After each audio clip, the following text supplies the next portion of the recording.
So what do we got? He was at the White House? And gave Trump a Yeah, so was I. championship So ring. was Shane. You know what I'm saying? Like, that's hold the on, problem. Let's stop bringing up that. Yeah, We you left got that party that out. early. We were there I got out of there, together. dude. We They asked me to prayed. go in the VIP room. I said, no way. You didn't? I went in there. Fuck no. I knew was those hanging out. photos were going to be taken. What I was in the like, I'm not champagne fucking room? Me taking and Nate pictures. Bargatze were in there. I know. Chilling. I know. Look how that turned out. It was I fine. stood outside in the rain. I was like, I'm not getting my picture taken. I took zero heat for that event.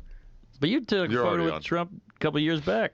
It was a funny photo. That was a great photo. He's wearing a Bro, that ridiculous was when you were shirt. wearing the That Pablo was- Escobar that shirt. was pre a lot of things. That's true. That's pre The a lot pre-world of things. record. No, not me personally. I mean, Also, pre him. the Iran. Pre-him. I was back then when I was taking that picture. I was like, this guy's gonna release the Epstein files. And no more wars. I like Right. that. Wasn't killing Americans. Also, still didn't vote for him. Not a big deal. The Epstein files and then the Dude, I Iran saw war. you go like- after vice president. It was pretty good. Well, I had to question him. Yeah. I mean, I want to know. Like, what are you Went saying? after I liked him. it 'cause Come you- on. Hi everyone. How's it going? Yeah, so today I want to His, go over some news stuff and then also talk about the kind of state of like ops in the kind of left coalition movement that we're trying to build. This is a pivotal opportunity in time and culture, especially internet culture. We're trying to figure out like who we can trust, who we can work with, how to work with people, and that requires more like who your friends and enemies are in your capacities. And this is very personal to me and very frustrating to me because I have been through it. Like I've been on the internet pretty much my whole life as a girl, as a nerd, and I've seen firsthand a lot of this happen. I've seen these hate movements rise. I've seen MAGA rise. I've seen Gamergate and anti-SWs rise. And I have some big red flags about the left as it's known today. Yeah, we're going to talk about that in a bit. But first, I just want to take a look at the news for like a bit. As we usually do. Just so I can check in, kind of touch base with the world.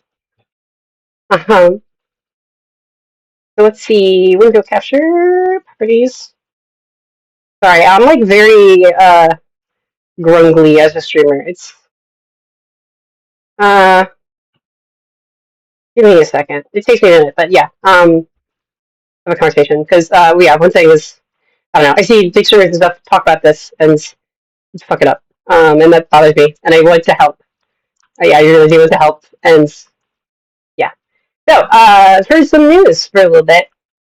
This is a story that's fascinating to me, and something I wish on the left we talked about more is like the troops and the military and veterans are treated really, really badly.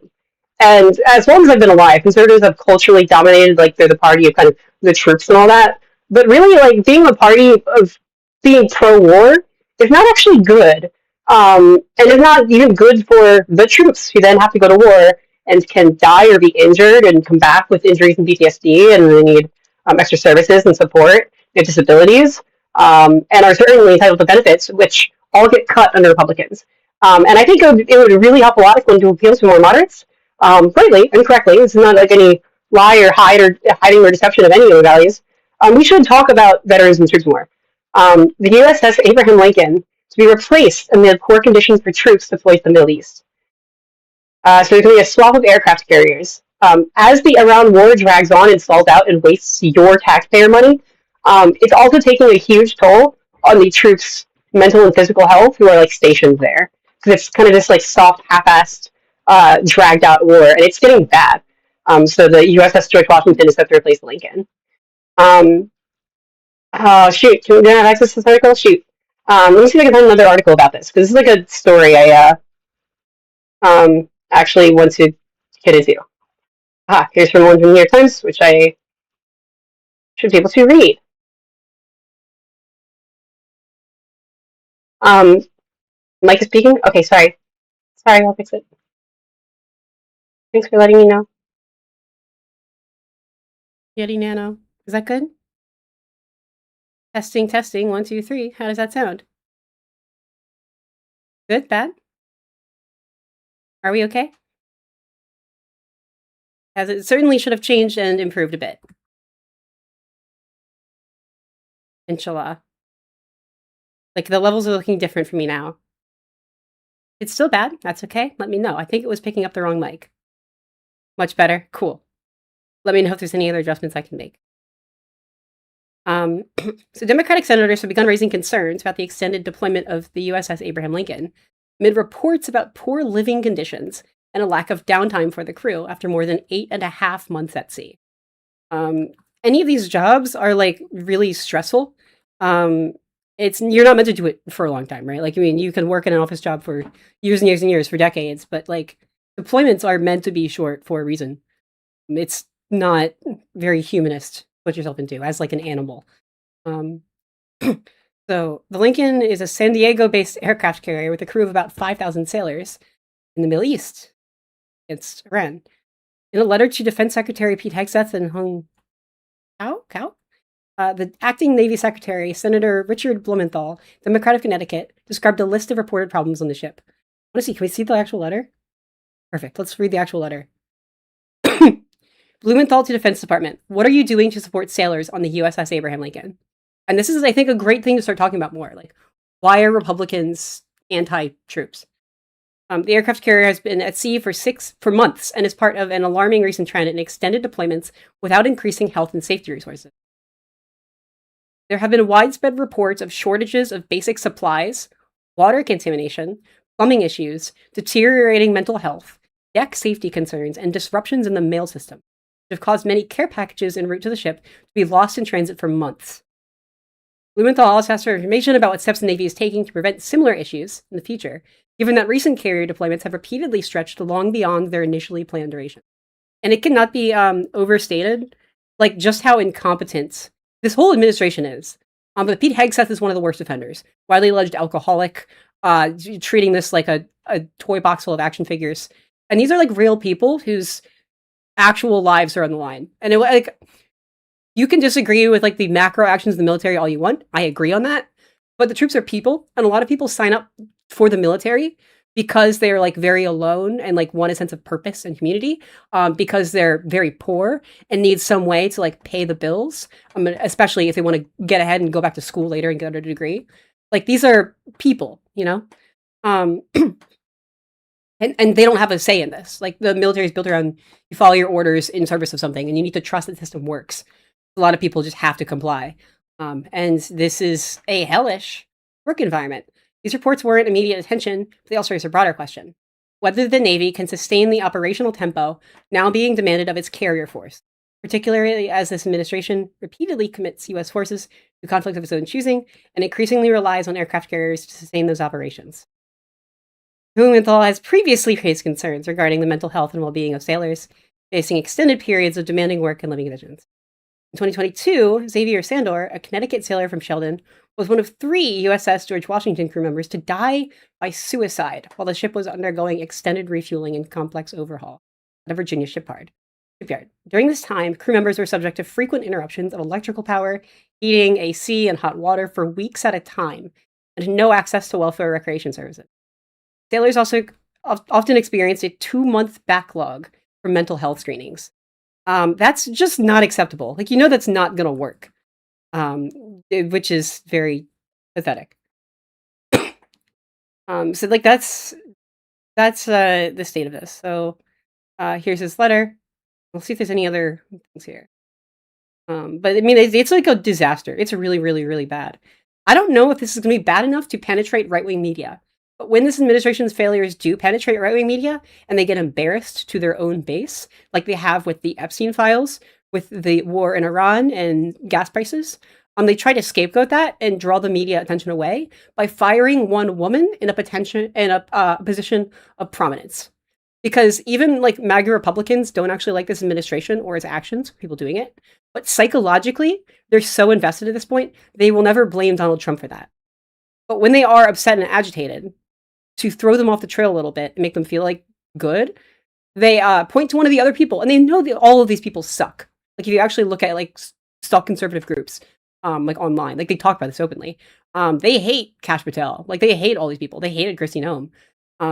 Carolyn Leverett is the one who the White House announced she's quitting, which is interesting. I don't know if that's actually coming from her, or the White House announced it and she found out when they announced it. I don't know either way. Like, we don't really know how this stuff works. But she's kind of the last woman in a position of prominence they can scapegoat. And That happened the day after the news story went around that Trump, fearing assassination threats, got off a plane with all of the reporters and staff still on it, like in a truck, and they snuck them in like a catering truck to another plane instead, which is like a shitty thing to do, because he looks like a silly coward. And then also it's like kind of a betrayal of the other actual people still on that plane, who he's openly willing to let die if that plane were to crash. Like there's a certain evil to that I really, really, really don't like. That's a problem, I would say. That is a significant problem.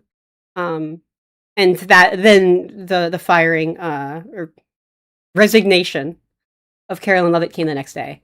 So I don't know if this could be bad. Like the mistreatment of the troops could be really, really, really bad. And it's like one more conservative sympathetic, like they've coded themselves psychologically to allow themselves empathy for the troops. If this story gets big, which it should, tell your conservative friends and family about this. It's pretty indefensible. And I think Richard Blumenthal is correct as senator to call this out. Because there's not even like a plan. There's not any updates. It's just this prolonged thing. There are rules. They should be scheduled to be out for this long. They should be treated with a certain level of dignity and help and support and resources that they're just not getting with no clear end in sight, which is just incompetent.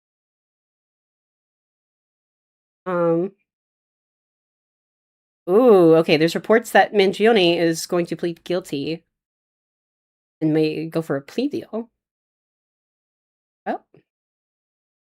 Well, that's whenever there's a court case, I try not to like editorialize that. Like, that's for the court to figure out specifically.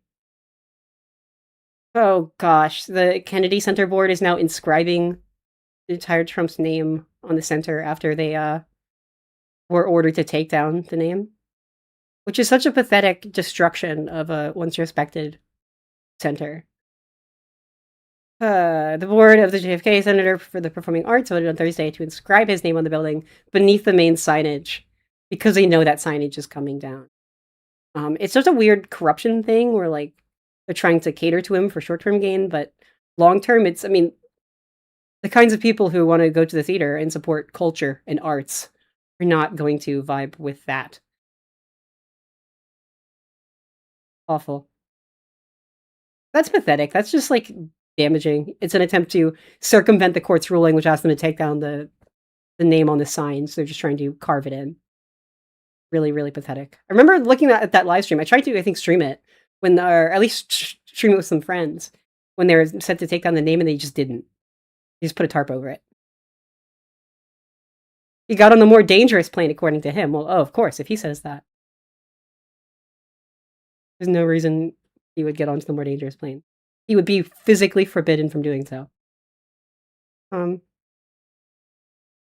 Is something new about the war? The illegal Trump-Vance war in Iran? Which is what you should call it, the Trump-Vance war. Past year, J.D. Vance has done everything he can to try and distance himself from the mess of the administration that he himself has supported. He's trying to carve a new lane and like gone really quiet and stop being like a MAGA guy because that's a sinking ship. And online, especially, if anyone with some other political movement tries to tell you you're only allowed to talk about like MAGA bad, Orange Man bad, they're irrelevant. Even the right-wing influence is like crumbling because influencers are jumping ship. You're not really convincing an audience. You're not even, frankly, reaching a new audience who doesn't already agree with you by doing that, which is important. The algorithm like puts you in buckets on your side. The most effective thing you can do right now is to create positive messaging and build up an image and an argument and a story of who you are, what you believe, what you support, who you support, what that means, and why. So candidates like Crowley, right, are really good points. And we can see the far left do this with Mamdani, who, despite like not technically being a DSA guy himself, has been claimed by a narrative and put up as an exemplar of that narrative of what they're all about. And it turns out a lot of the data points for that are just giving him credit for policies done by past administrations, like putting out garbage cans or planting trees that were just long, slow burn plans that he's just continuing to uphold. It's good that he's upholding them. But he gets his whole credit for that, and like it feeds into this illiberal narrative that liberals and Democrats don't do anything because they just we don't talk about the good things we do, and then they take credit for any things you talk about. So I mean, accreditation is super important, and building that positive narrative and connection for the future. I think that's been Joe Biden's biggest mistake by far, was refusing to take any public visible credit or like tell a story of what he did. And like, I mean, literally Donald Trump put his name on signs by Biden era infrastructure projects. Because Donald Trump is not skilled as a politician whatsoever, but he does know marketing. And that's what he does. About building that name recognition. So yeah, I mean, it's worth pointing out like just how disgusting bad this stuff is, but is right now the game is like where people are going to go post MAGA. And that's the thing to keep an eye on. So like this war in Iran that keeps getting dragged out, please remember Vance supported this and enabled this every step of the way. A week ago, U.S. officials say President Trump was on the verge of ordering a return to major combat operations against Iran. This weekend, he described a different posture entirely. We are low-keying it, he told Axios in an interview Sunday, describing an approach built on economic pressure rather than new strikes. And I know it seems like geopolitically at a big scale, nothing ever happens. And that's usually because a wide network of civil, hard-working diplomats and economists in like Western liberal nations use a bunch of sanctions and economic pressures that can still like hurt a country and discourage certain behavior without it turning to bloodshed. That's very important. That's very smart. And like this weird far-right idolization of like violence and warfare in this like crusader aesthetic romanticized way is barbarism. It just is. It's not efficient. It's not effective. And there's a real human cost of your own citizens. And I think that's probably, you know, bad. You guys getting credit for Hochul wins? Yeah, also, yeah. A lot of the credit that Mamdani gets for like, oh, he balanced the budget or whatever, are because he asked for more of the state budget to fund his plans. Like, which is, you know, that's fine, you can do that, but please be aware what that difference is and what that means. And so one thing I really want to do, I'm going to work on through the fall. I just need a few more days to cook on it and talk to some people and see what candidates other people are following. Like can like gain momentum and share a movement. We're going to find some state legislature level candidates who can win pivotal state house, state senate, and governorship seats that can lead towards a very viable and doable blue trifecta in certain states. And I'm even considering maybe not even a governor. Like I may support like Democratic governor of Arizona. But otherwise, like those are really big and expensive seats. But if we just take a House seat, there's no press on that. There's no coverage of that. And not only could we convince people online to like maybe, you know, start supporting and talking about a candidate and throw them some money, which would help. But also, I think it helps on a personal level because those smaller candidates, they do see it. And no one ever talks about them. So if you talk about them once or ping them once, they are likely going to see it. And I genuinely think all like, you know, it's not about necessarily just influencing a big audience to support a candidate or not. Or donate to them, but just those candidates seeing that someone cheers, like is seeing what they're doing and is cheering them on, being like a cheerleader, and appreciates them and can like, you know, advocate for them on their behalf that, hey, this is a good person trying to do a good thing for their community. That positivity and support can really, really keep you going, you know? Like you don't feel alone. You don't feel powerless. Just knowing like someone likes you and appreciates you is a huge motivator. So even for the candidate to keep campaigning themselves, like knowing that like people see them and care and think they're awesome, like they can double down and like really up their motivation and like go hard. And I think that's really what happened with Crowley. Like he wasn't sure if anyone liked him or wanted him. He didn't run a good campaign, but he came back in with support of the governor and like online, you know, we're like, we got to be those cheerleaders on purpose. I think it's super duper helpful.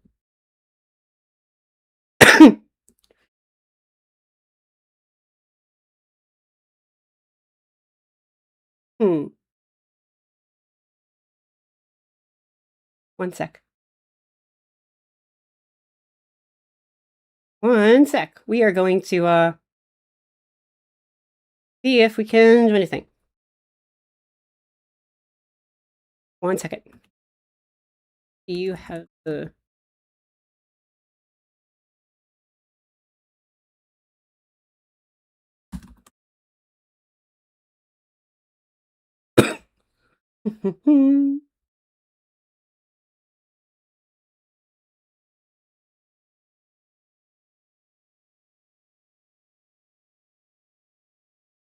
Let's see. Yeah, so sorry, we're gonna talk about something. So now I think it's time to get into our anatomy of a hate movement and how to figure out who's an op and who's an ally, which is exciting.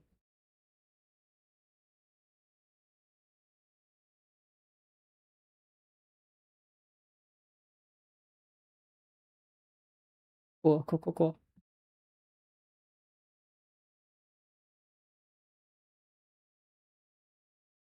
I'm going to also unmute my desktop audio.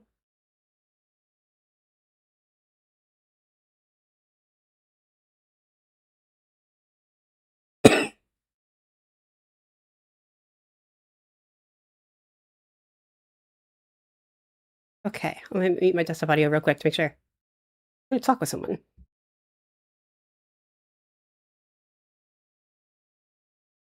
And we'll go through this too.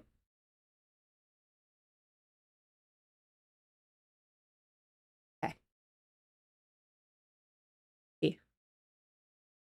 I'm a little nervous. Excuse me.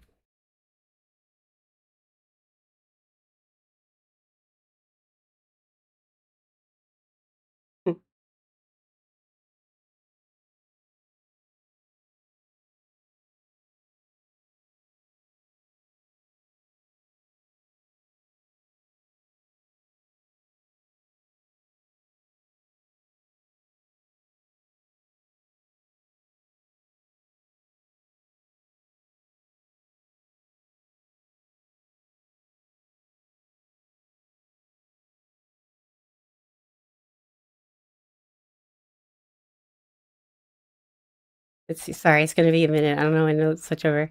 But yeah, I'm gonna try to call someone on Discord.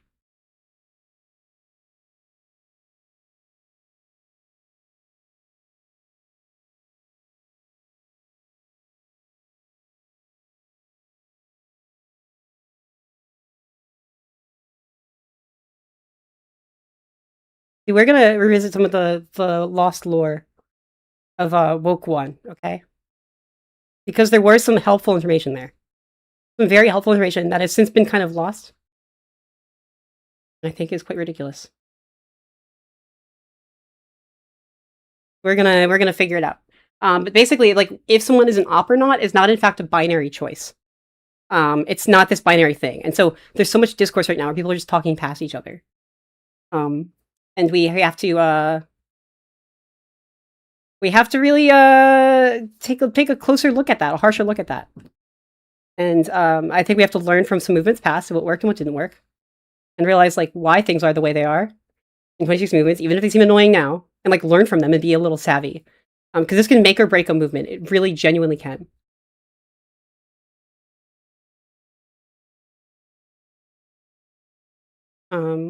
Yeah. And so we're gonna go through some examples of like 3 different like iterations of a hate movement. Because I think it is kind of the same thing culturally, and it's like they're learning from each other and they iterate on each other.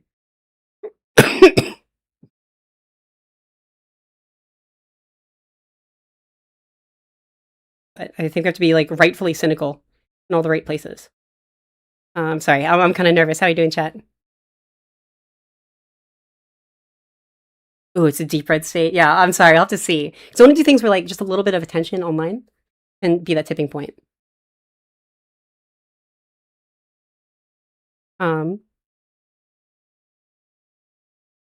Yeah.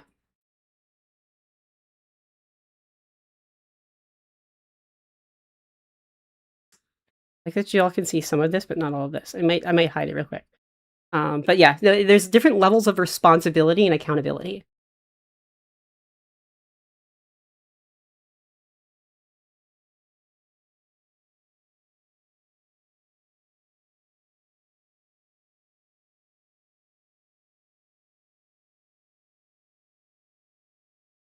I really, really hate the higher levels of this.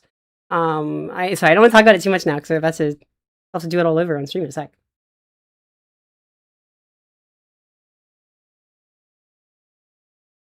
Yeah,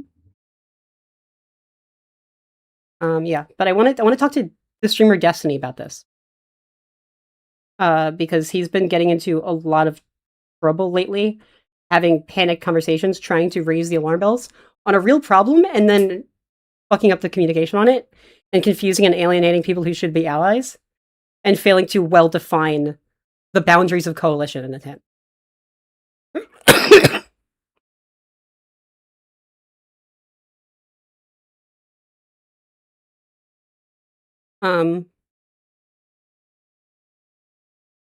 Yeah, so that's kind of like where we're at with this. I'm sorry, I'm trying to kind of stall for time a little bit. How you doing? I can like answer any questions. Yeah, so I'm trying to look for state level candidates, ideally in like House districts, maybe the state Senate districts, they're like a little bigger. I don't know, it kind of depends, I guess. That are really close and razor thin. It's like easy to tip with a little momentum, a little energy on media, or like a little donations, or even just a little cheerleading for the candidate's sake. At a state level, in swing states that are also close to blue trifectas in descending priority order of electoral college votes. Because if you can get a blue trifecta in a state, that state can pledge its electoral college votes to basically commit its electoral college votes to the national popular vote and disarm the electoral college once and for all. If 270 votes worth of states agree to say, fuck the electoral college, we're just going to do the popular vote, then the popular vote always decisively decides. And it's at 191. So, like, Pennsylvania would be a huge get. Wisconsin would be a huge get. That's why Republicans backed Hong there. They want to rat fuck us. They really, really, really want to rat fuck us. So bad.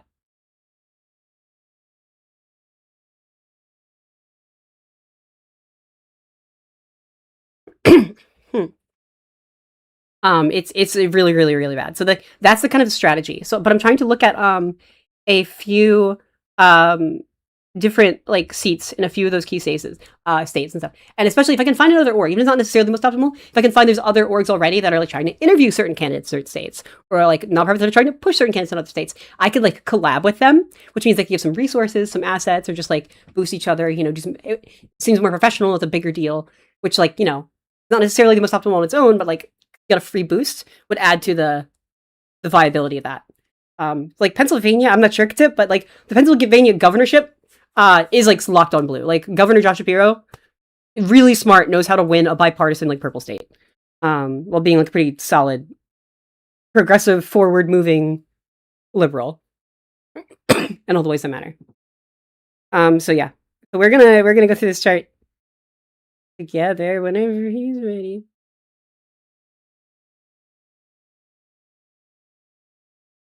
Cool. I'm streaming by the way, but my desktop audio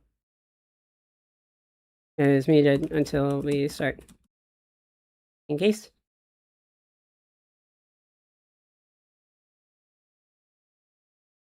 For privacy reasons.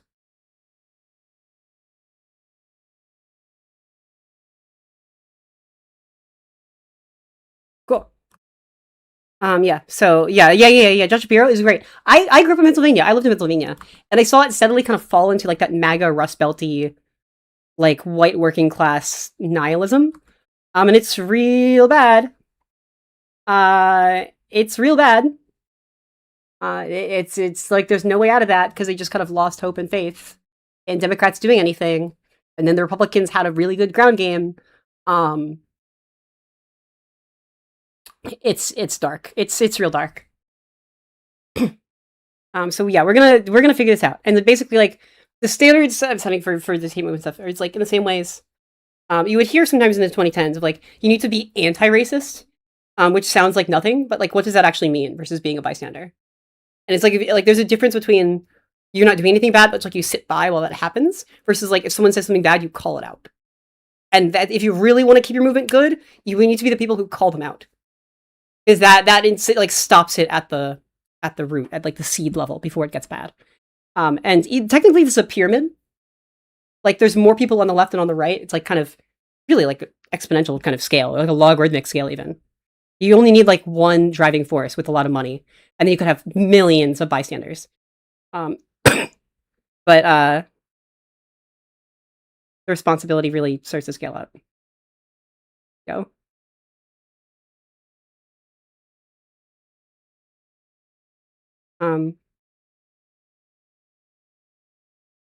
Yeah. So, I grew up in Bucks County, which is the most purple district and the most purple state. My vote is the most valuable in the country. And when I voted, it wasn't counted. In 2020, it wasn't counted. I voted by mail and it wasn't counted. There are big suspicions that our mail service was kind of rat fucking our elections. And then in 2024, I also requested a mail-in ballot. Mail-in ballot never arrived. Same was true for my neighbors. So I went in there to like vote like especially. And I still think they may have fucked up. I wasn't sure, like it was being processed. Like it was kind of a provisional ballot thing, like it's, special case. And I'm not sure it's necessarily malicious, but like the old people at my local library didn't like really know what to do. And I think they were trying their best, but could have fucked it up. It's like voting is super duper important. Unfortunately, I live in Maryland now, where my vote matters very little, but luckily good things still happen. I am well taken care of in a smart, effective, blue state and a majority black city. It's pretty sweet here. Baltimore has a bad reputation, but Baltimore is fantastic. It truly is. Like the mayor Brandon Scott is one of the best at like stopping crime in the country. Like our crime rate has plummeted, and the Bay historically is an East Coast industrial city. Obviously, decades of pollution, reckless. We didn't really know what was going on environmentally, scientifically. People just building factories and stuff, and like since the 90s, they've started this effort to rehabilitate the Bay and clean it up. And now there's like actually manta rays in the Bay and like crabs. It's like beautiful. We're almost there. It's almost swimmable. It's incredible. Like it's futuristic. But that means if I want to have an influence electorally and make a difference, unfortunately, I have to talk about other states. Like I can't just go out and necessarily just like do stuff in my own neighborhood. I can, but it's not really going to tilt the scales.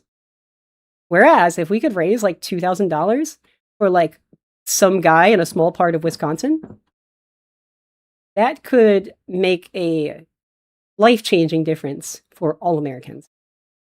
We just have to be smart and like pick our targets, like leverage and up. Here, I'm going to just switch to me talking. Hello. What's up? Oh, hi. I am live. Is it okay if I unmute my desktop audio? You can do whatever you want. I'm live too. Cool. Hi. So, I have noticed lately there's been a lot of discourse about who's an op and who's not. Mm-hmm. And I think you are on the right track in terms of knowing what the problem is, but completely and utterly failing to convince people of that. Okay, and are kind of losing. Sorry, I'm getting dragged out. I don't know why you did that. Okay. Yeah. Well, what do you got for me? Okay, so there are some very important lessons learned from like kind of like the woke one era of the 2010s that like really made a difference. And this is like basically a pattern that's happened before. And if I think you have to stop viewing it as kind of an op not op dichotomy, because that's where lots of people are getting lost on the little border areas and talking past each other and then like not believing what's going on. So I think you need a 4-tier system. Jesus. Yeah, I made a spreadsheet. So the first level is like bystanders. And like as these go, it's sort of like logarithmic or like exponential. There's like far more people in the lower tiers, and you get far fewer people as you go, but like they're doing far more harm, far more intentionally. And when people want to protect their own egos, they like pretend they're more innocent and slide to the left, and behind closed doors, they like slide more to the right. So we've seen When this you say happen left with and like right in this sense, you're talking about your spreadsheet, not like slide to the right. Yes, yeah. Just making sure people understand. Because it's sort of like a pipeline, so it's sort of like a narrative kind of order where people will like fall into this and like keep going. Can we call these progressive bubbles instead? I'm just kidding. Don't worry about that. Okay, I'm listening. Gotcha. Yeah. So like bystanders are typically most people by default in a larger group that like is kind of hosting a movement. And they are still enabling things without even necessarily knowing it. Because like everyday people kind of are involved in sort of our history and like what we incubate. So like for MAGA, that would kind of be like all Americans, as like we just let Trump rise to power. For And the problem is when we talk about these movements in retrospect, these big groups end up getting stereotyped as like being part of that movement. Talked about it, right? It's like the world right now just makes fun of Americans and blames Americans for doing this. With like anti-SJWs, it's a negative stereotype that gets applied to all gamers, which isn't true, but that is where it started. And then with the DSA, that is kind of like the left, which includes like normie libs. In the case of the DSA, this would be like the normie libs who are like either candidates or like casual news anchors who are like, well, why shouldn't they campaign with this Hassan Piker guy? That just sounds good. Like the young people want attention on stuff. And they are enabling something bad, but it's totally like, it's unknowing. These people can like be pushed out of this purely with informational awareness. Like they don't even know what they're actually supporting. They're like misdefining the people they think they're supporting. Okay. Tier 2 are kind of the pawns and foot soldiers that I think lead to the most danger without knowing it. And there's so much fighting that happens around here. So like this would be the swing voters who voted for Trump because they just wanted low prices. And like from this point on, it's like you are actively perpetrating the harm. In the anti-SJW stuff, these were all the people watching all those videos and commenting on all those videos. And like if they had even a legitimate complaint against like a woman or a feminist or something about something she said that was technically inaccurate, or criticizing, like they're still piling on to a bigger movement and then whitewashing what that movement is actually about. Like these are the people who said it's about ethics and games journalism, and that's honestly what they thought they were doing. With the DSA, these are all the people who say we just want healthcare, or like they're progressives. This is the vast majority of DSA supporters, and even I would assume DSA members who are actually just kind of progressives or sock dems, and honest to God think it's just about healthcare and progressive policies. Okay. Then you have the tier 3, and this is like what actually kind of defines a movement if you're like savvy about it. And these are the people who know what the actual true cause and purpose is. These are the people that like are really driving intentionally these hate movements and like doing things and starting shit on purpose. So with MAGA, these are the people who are vote for that just because they actually do hate immigrants. Like they're conscious of what they're doing and like they know what the actual goal is. With the anti-SJWs, these were the misogynists looking for any story that could justify their hatred of women and pushing that on purpose to kind of spread that bigotry through propaganda to all the tier 2s. With DSA, these are the actual tankies. This is the Red Star Caucus. These are the people who understand the difference between a social democrat and a democratic socialist and are knowingly democratic socialists for realsies and want a revolution. This is driven by a lot of like jealousy of their own privilege that they want to kind of take out on the world around them. And these people are actually insane and evil. And this is what we need to like let people know is actually going on here. Then you have the tier 4s, which is like the people driving these movements, which is even more fucked up than being like maliciously, intentionally responsible. But they don't even really necessarily care about the goal. So like with MAGA, at the top of it is like Trump and like Putin, who don't even necessarily agree with all the bigoted shit. They're not passionate about it. They just don't care. They're mostly in it for like money or power. Like Putin just clearly wants to undermine the West. Trump just likes attention and money, and is willing to deal with whatever political group enables him to do that. And these are the people who are not really worth debating with, because when they're just trying to grift and min-max for that, they're going to be more mimetically effective. Like that's what their whole career is. So like lots of grifters like Tim Pool, or like Steven Crowder, like is reported as like off script. Steven Crowder would like literally apologize to like I think Blair White or whatever, saying like, yeah, I don't actually hate trans women, stuff like that. Like it's just embarrassing. Okay. Just curious, why do you have? I would have imagined, being told about these categories that you would have tier 3 and 4 swapped. That like your unknowing and uncaring, your uncaring people who are knowingly doing these things would be like the drivers, I guess, on number 3, and then the true members would be kind of the ones dictating ideology. That they would have theoretically more influence over the drivers, I guess, depending. I think the drivers are truly in control. I mean, everyone is a kind of a stakeholder to the people on the right. Like we're like the people will give views and attention and money to people on their right, and create kind of the market demand for it. But then the tier 4 people are the ones actually doing it.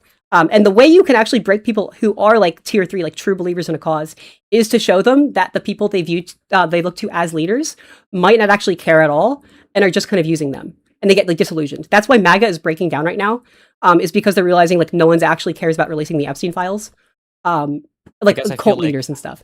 Sure. I don't want to get too hung up on just, I guess, like arguing this point. Yeah. But I feel like in some ways, depending on what kind of true member group you're talking about, they know that. So for early Fuentes, like I distinctly remember listening to him, and I think a lot of the poll posters and stuff on 4chan would say similar, that people knew that Donald Trump was no form of like white nationalist or white identitarian, but they knew that his positions on banning Muslim immigration and being anti-immigrant in general and coming down on minorities and everything, that like that served enough of their purpose. So like if you would have gone to like a neo-Nazi or Fuentes type or an alt-righter in 2016 and said, you do know that Trump's not a real believer, right?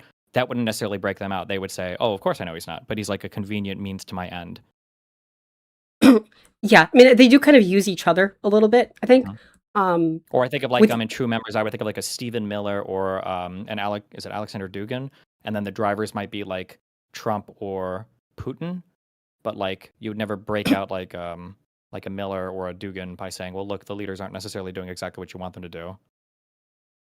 Maybe. Yeah, But I that's don't know true. How much it matters, I guess. Yeah, I mean, but like it's also a kind of a matter of like how many there are and like their power and resources to leverage others. Sure. So like sometimes people do look for someone to their right to kind of like carry what they think is going on. Yeah, so I guess it could be. I don't know. I still wouldn't think it's necessarily switched, but it can be like a more aware social contract between these parties.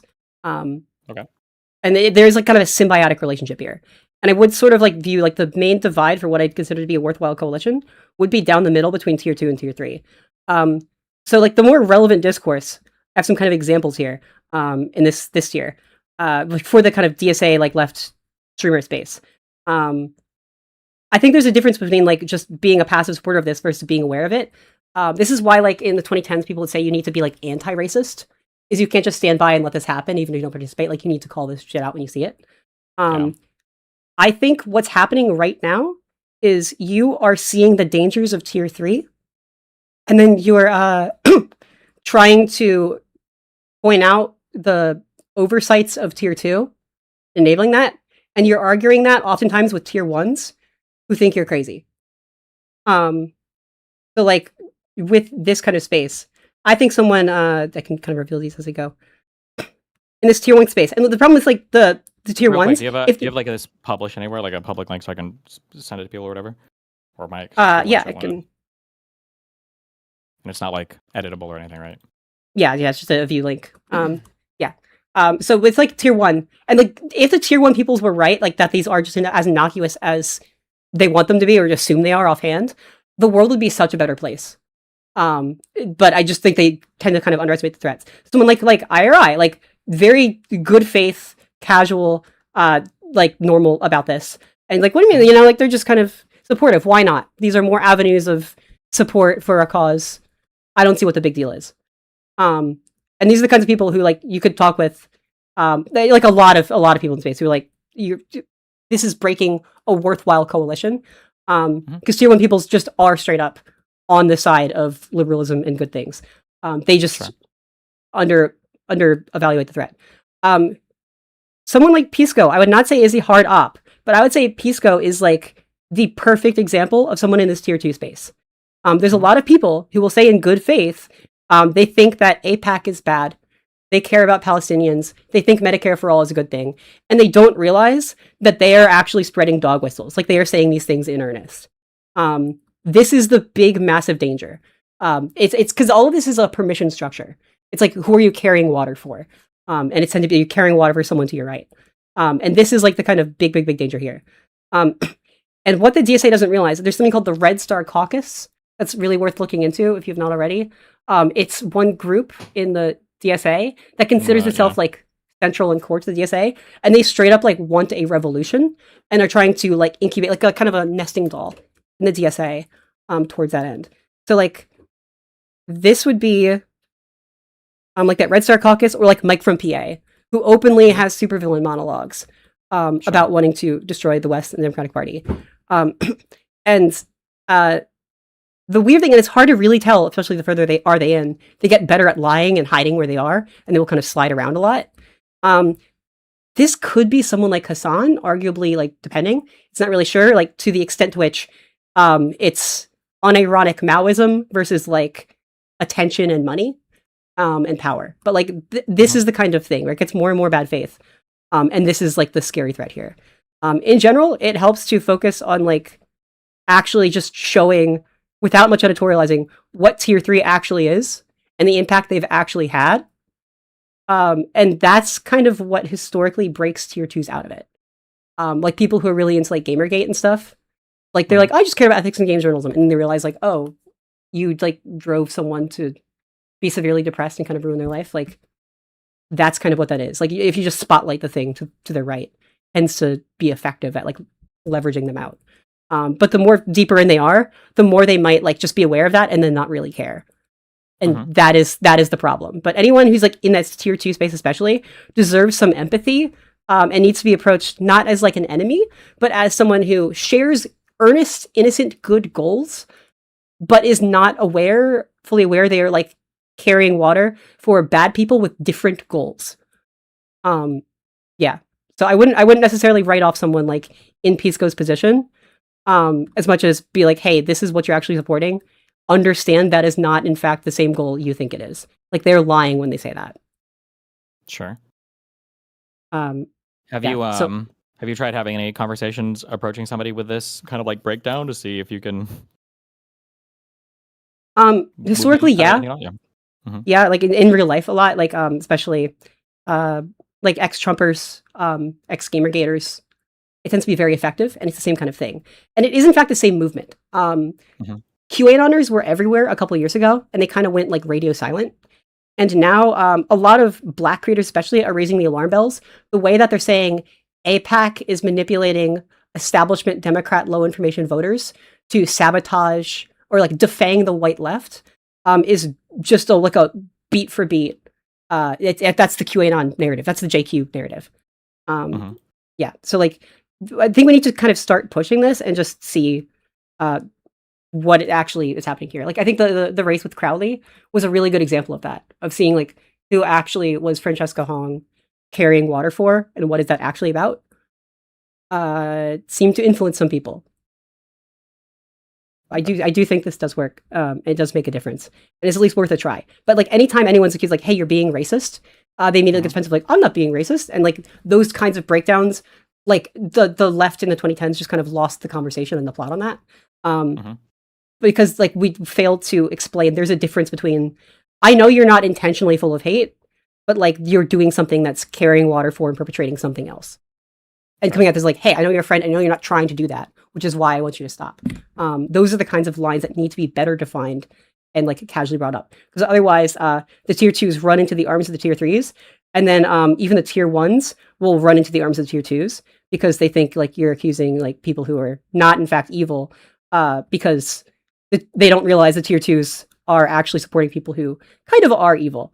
If someone's like a full-on grifter behind the scenes of all this, they don't really give a fuck and will kind of say and do whatever, which is its own kind of problem. Like, it's not really worth engaging at that point. Okay. All right. I'll keep it in mind. I think I kind of intuited some of this because I was I started to push much simpler talking points to the number 2s of like, these people are, cheering for or supporting people who are talking about like killing us or like doxing us, like just kind of like basic, like, forget the healthcare stuff. Like, these guys are literally just reading Hutch's address and Lonerbox's address like on stream. Because I don't think I've ever actually heard them try to even engage with that point. I feel like we just brush past that, but I don't know, it makes me frustrated. And that's the thing to center. Yeah, like they're quintessential useful idiots. That's a bit mean, but that's the thing. Is like, hey, you're being a danger to others, and just just showcasing with little editorializing as much evidence of the tier 3s as possible. Yeah, I think that's kind of the line. But please don't write all these people off as ops, because that will convert them into tier 3s. And they get exposed to these talking points enough, and then they start believing them. And that's the whole strat. That's like what 4chan actively does. Is Pisco an op, Steven? Well, no, but I mean, I've never really, when I say op, I've always said like you're enabling everything, and you're basically creating I think I used that phrase, creating a permission structure before is the issue. But there's an added complication too, in that I think that it feels like the people who are in like tier 3 right now are aware of this structure. Like, I feel like the MAGA people in tier 3 are aware of the structure, but a lot of the center left libs are not aware of this structure. And then what happens is they think that they don't realize that they're navigating a space where people are like deliberately farming and using them for a certain purpose or end. and then there's like a whole bunch of other people that are making a fuck ton of money being kind of like manipulated and used to some end, which is also kind of annoying. Not to say it's not impossible to. Yeah. But yeah. That's the very, very real harm. So like instead of, oh, is this person an op or not? People are getting really confused in the conversation. Be like, hey, they're like a tier 2. They are unknowingly enabling and perpetrating some bad stuff. I think that you can have like I think that for a challenging conversation, I think that the structure is really good to keep in mind. I'm not sure for labeling if I would draw a distinction there, because I feel like I've drawn so many of these distinctions in the past that the distinctions have ended up hurting me quite a bit because the other side doesn't draw these distinctions. So if I'm like, because in the past I would be a lot more careful to kind of like clarify that like, well, I don't think these people are necessarily on their team, or I think that, you know, these guys do something that's as big of a threat, that when I constantly grant that leeway to them, and then when their tier 3s are talking about me, I'm explicitly like a neo-Nazi, sex pedophile, molester, whatever, that type of asymmetry ends up creating one of the things that irritated me with my community. And then that was a microcosm of what's happening right now with the Democratic Party and the DSA, is that when I am like endlessly charitable to the people around me that are calling me a pedophile rapist, the flow of community sometimes it can only go one way, because then anything that somebody sees of me talking about the other person, like some people will give me credit for the charity, but like when the infrastructure is large enough to do these huge attacks on me, they see me being whatever to another guy, you know, saying, oh, he's not the worst, you know, it's whatever. And then they see the other guy saying like, well, Destiny's also like a pedophile Nazi. And then I think the impression left in people's heads is that like the actual arguments are farther than where I would want them to be. Does that make sense? I kind of. Yeah. And I think that's also one of their strategies. It's a psychological authoritarianism. Leftists love doing this. They will put a burden on you to do work because liberals tend to be good faith, and we will engage. We will do research and find answers. And something like that, like, are you charitable, is actually a request to like they're putting a burden and a work request on you. So like if someone even said dry begging is a term, someone's like, I could really go for chips right now. Like they are putting the burden on you to get them chips and like do that emotional labor for them as well. So like that conversation, are you charitable enough, is oftentimes in really bad faith to make you waste time and energy and pull the spotlight away from them. The response is to just be like straight up post clips of these tier 3s being unhinged and to say like, this is who they are, this is what they believe. Minimal editorializing, like just ground that in facts. Why is the conversation on, like the burden of proof is what's fucked up, right? And that's what they manipulate. And everyone skips past that part. The burden of proof should not be on you to prove you're charitable. This is who we're actually talking about here. Why are they being charitable to them? They're trying to move the spotlight away because that helps them hide. Mm-hmm. Like the DSA caucus lady was straight up implied, but didn't outright say, she supports a one-state solution from the river to the sea, which is bad if you consider what that means policy-wise. Sure. That's dangerous. That's violent. But like they always hide and couch this. And it's like the thing streamers will do also. They'll be like, "Oh, I'm just baby. I'm just a streamer. I don't do anything. I don't know." Like they run to the left to avoid accountability. Yeah. Okay, I'll keep it in mind. Yeah, I think that's all I got. I hope that helps clarify the conversation. Yeah. Well, have fun. Stay safe. Be careful. Thanks. Where can people find you?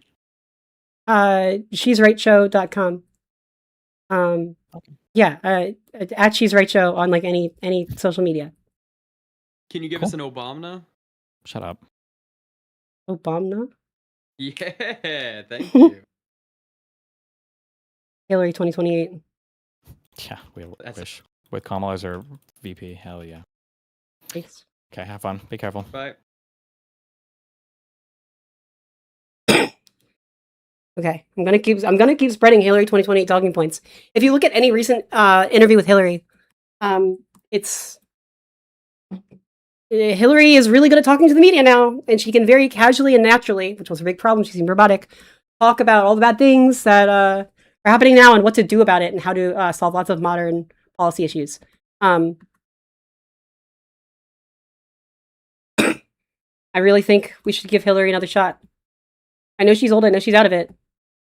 But age is not literally the problem people think it is. Case in point, Bernie Sanders. Age is kind of like a shallow proxy for other things. And yeah, younger could be good, but it's not necessarily the red flag people think it is. So yeah, that's my model. I hope this helps have these conversations and just know your audience. Know who you're talking to.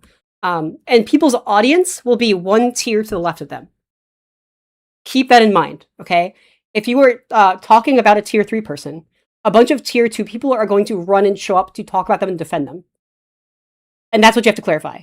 But people make the mistake of thinking they're all just bystanders and don't really know. That is the big problem. It tends to just be this like chain link, exponential growth sort of thing. Yeah. So sorry. I've seen him like videos of him having that conversation and flubbing it with like should be allies on social media, like on YouTube, on like Twitter, and it's frustrating the fuck out of me because like he's right about the problem. These are the alarm bells that like women rose at the start of Gamergate, that black people rose at the start of MAGA. They're like, oh, this is like actually about racism. This is what it's actually about. And then historically, if we look back, right, you have this difference of people who are like, tier 2s will kind of defend themselves and stay to that. They're like, oh, it was just about ethics and game journalism. Like I stand by that, right? Because they feel guilty reckoning with what they actually did and supported. And then you have like boomers on the street who'd be like, it's just gamers. That's just how gamers are. But like, if you actually were there and in the trenches and saw this shit, you would know this is a misogynist movement. Like this is a misogyny movement that is existentially, nihilistically, not nihilistic, sorry, existentially, like materially, that's what it's actually about, and that's what it's actually doing. Like that is what it's achieving in the universe. Motives aside, you don't focus on motives. Focus on what they're actually doing. What they're actually doing is spreading misogyny. And it really sucks as a woman if you were under attack like that, because you'd be like, hey, these people just really hate women and they're just making up excuses to attack me. And like it's bad faith. And even there may even be grifters piling on and driving that. And then you will get what really hurts, what really fucking sucks is this, like the tier 2s. Because there's so many people who like think, oh, I just care about ethics and games journalism. Thank you for the donations. Original Airline, thank you for the $5. Thank you, Big Leafy Tree, for the Canadian $6.99. There was this what really hurts and is never seen or talked about enough in the wake of like harassment campaigns like Gamergate, right? For the women who are targeted, this is what fucking sucked. Is because all the people who are ostensibly good people or ostensibly on their side, they're not like bad faith actors. But a lot of people who should be your friends and allies just drop out from under you and start joining into this pile-on where like you're just being criticized for every random thing and nitpicked all the time. And some of his good faith is like, it's how do you retort that? And it's just you have to realize like what are you actually doing here? What are you supporting? Because like these people just think they're doing a thing in a vacuum and they don't realize they're supporting like the constant tidal wave of criticism of women. And then these people just whitewash it and they pretend this didn't happen. And that's what's really, really, really fucked up. That's what the problem is. And these grifters don't care. These grifters get that bag and they just move on. Like all the MAGA influencers right now are like dipping. They don't give a fuck. So yeah, that's like where this is. And if you look at all of the climate change advocacy orgs from the 2010s, they are all now single-mindedly obsessed with Palestine. And not even Palestine anymore. It's not even about saving Palestinians. It's just about hating Israel because the anti-Semites, the Groypers, they flood you with support. They flood you with bots. They flood you with donations. Because they actually have an ideological motivation to win. And they know how these spaces work. And so if you look at like is it the Sunrise Movement? They literally, like one of their lead members like literally got like a tattoo of like fuck APAC on their head. They're not talking about the environment anymore. They're not talking about climate change. And so like it's just this weird derailing of like what was effective, organized, liberal and progressive and left-leaning advocacy into this just like obsessive anti-Semitism. And then what that's done has derailed any effective push on any politicians, any pressure to do something about climate change and green energy. And it's dropped in the list of voter priorities. And what that's meant is that China and the Code Pink is a group that seems to have, I don't know, as a layperson, seems to have some ties to China and seems to have some ties to these environmental groups, like backing them, right? And they think, oh yeah, cool, we're on the left. And they end up being pro-China and just hating on the most progressive Democrats who even support doing something about climate change. And what that means is the US does not get green energy jobs. We're not developing technology. We're not building solar panels as fast as we can. Which means China, who was lagging behind the US in green energy, now has an opportunity to get ahead. Does the government of China care about Americans having healthcare? No. Does the government of China care about like the left, the American left doing well as a whole? No. Does the government of China care about like you having your revolution? Maybe. Some of them are like ideologically communists, but mostly they don't give a fuck. This is a real politic. Like there are business interests in China and government interests in China who just want to compete and be the world's number one superpower. And just breaking US hegemony is like really, really effective for their own dominance, like in energy. I mean, this is how cynical, right? If people are like, oh, like fuck capitalism, this is what they actually mean. Capitalism isn't like a policy. Capitalism isn't like it's an idea. It's an idea. It's too vague. Thank you, Sushi, for the $50. Thank you. Yeah, and that's the thing. Like, we need to give people credit where it's due. Like, when you're talking to a pawn, is who in that big leafy tree. Yeah. When you're talking to a pawn, like they get really offended because they think you're calling them a 3. Like you could say something like, hey man, like that, what you said is kind of racist. And they're like, I'm not racist. Okay. This is like what Pisco did. Like he genuinely does not think, he's not intentionally anti-Semitic, I think. I'd give him that charity. I think Pisco is a lovely guy. Like, I think he's a nice guy. I don't think he's trying to do any harm, right? And for, honestly, all these series in like the left DSA supporters, like, oh, I love them, right? Like they actually care about good things. They want good things.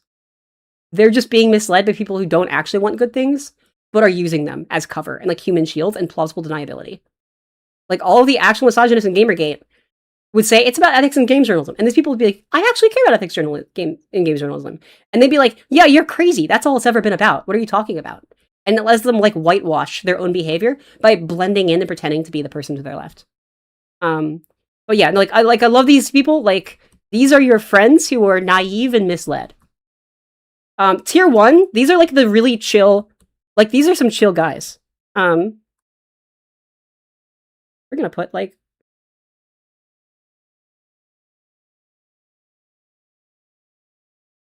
Damn, can you not do like emojis?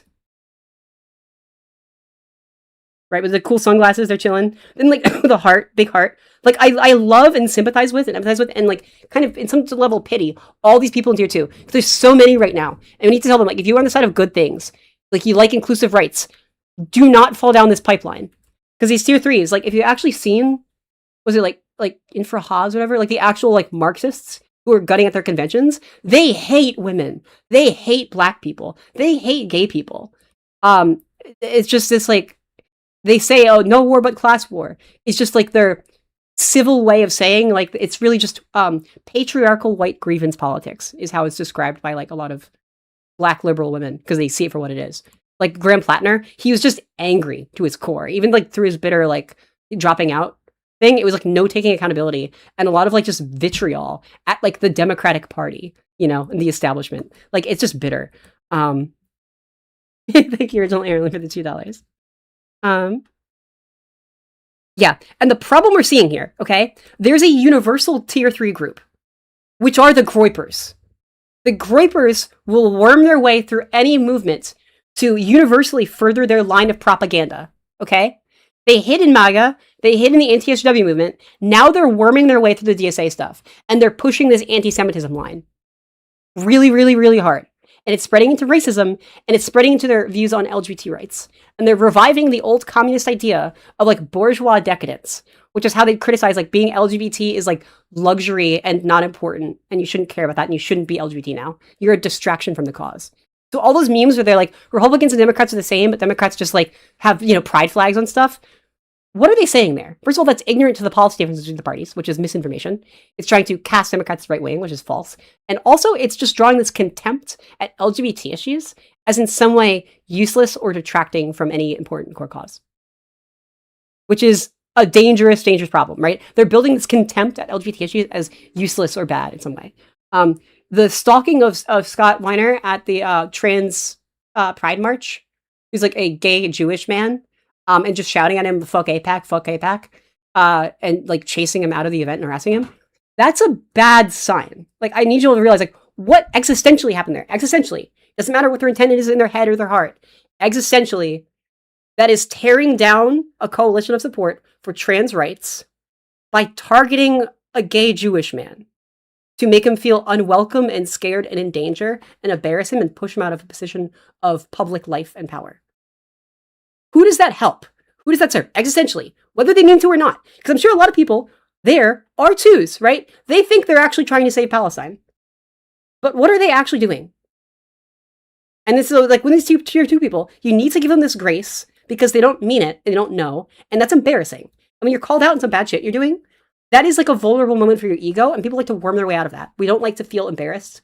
We try to find the quickest way to like push ourselves out of that headspace. So like we run from like accountability and blame because we don't want to be there. We don't want to be bad people. No one wants to be bad people. So this is like the kind of place I'm at. Well, like not everyone is a groiper in these movements, right? But the groipers worm their way into this tier 3 and they power all these movements. Mike from PA is a Republican. Keep that in mind. He ran as a Republican in Pennsylvania to take over for his Republican mother seat. He got knocked off the ballot because he was misrepresenting his credentials as a lawyer when he's not like he's not an attorney. Then he did some like write-in mail petition to get back on the ballot as a Democrat because there was no Democrat running. And then he lost that election. So he is bitter and he has a grudge against the Democratic Party that is shown in everything since. And there's some combination of like clout chasing, right? There's a lot of clout chasing there. Like he gets money and attention from Hassan's audience, but also like he is a true believer in this Marxist thing. Like he hates liberalism. He hates American democracy. When I say democracy, I mean that literally. If you believe like, you need a revolution to achieve your goals, you're conceding like you have no ability or interest in like actually having a conversation and persuading people and winning them over. They don't think they can do that. They don't want to do that. They want to subjugate people through violent force into like a new world order. Like that's what they mean by revolution. The point of the American Revolution and then establishing a liberal democracy is that we don't need to have wars anymore. In the past, like in feudalism, if there's a king and you don't like the king and you want to get rid of the king, there's one way to get rid of the king because you don't have a choice. The point of democracy is we don't need to resolve our conflicts through violence anymore. That's what it's all about. It's super cool. And diplomacy is hoping we can do the same at a global level. But because we're not all accountable to the same system, people sometimes fall to war. And that's why orgs like NATO are very important. Because we can all kind of, like there is the sort of might makes right thing, but if we can hold that might makes right in the hands of like, we've evenly distributed all the power and we all have a gun to each other's head all at once, it like democratizes that, right? So the monopoly of force is in the hands of civil democracy. And then we can just discuss it over a table instead of at war. The problem is like when you don't have orgs like NATO, you're not all on the same side. And then you're more likely to just fall to violent resolution because you don't have the mechanisms or the accountability to resolve them peacefully, which is why leftists who want to usher the world into a violent revolution and the evangelical right who wants to usher the world into a violent rapture and like revelation, both really hate NATO. They really hate the idea that life could get better and civil and you can actually see returns. They don't want life to get better under capitalism, because that proves there's no need for them. They want to make things worse to create the need for themselves.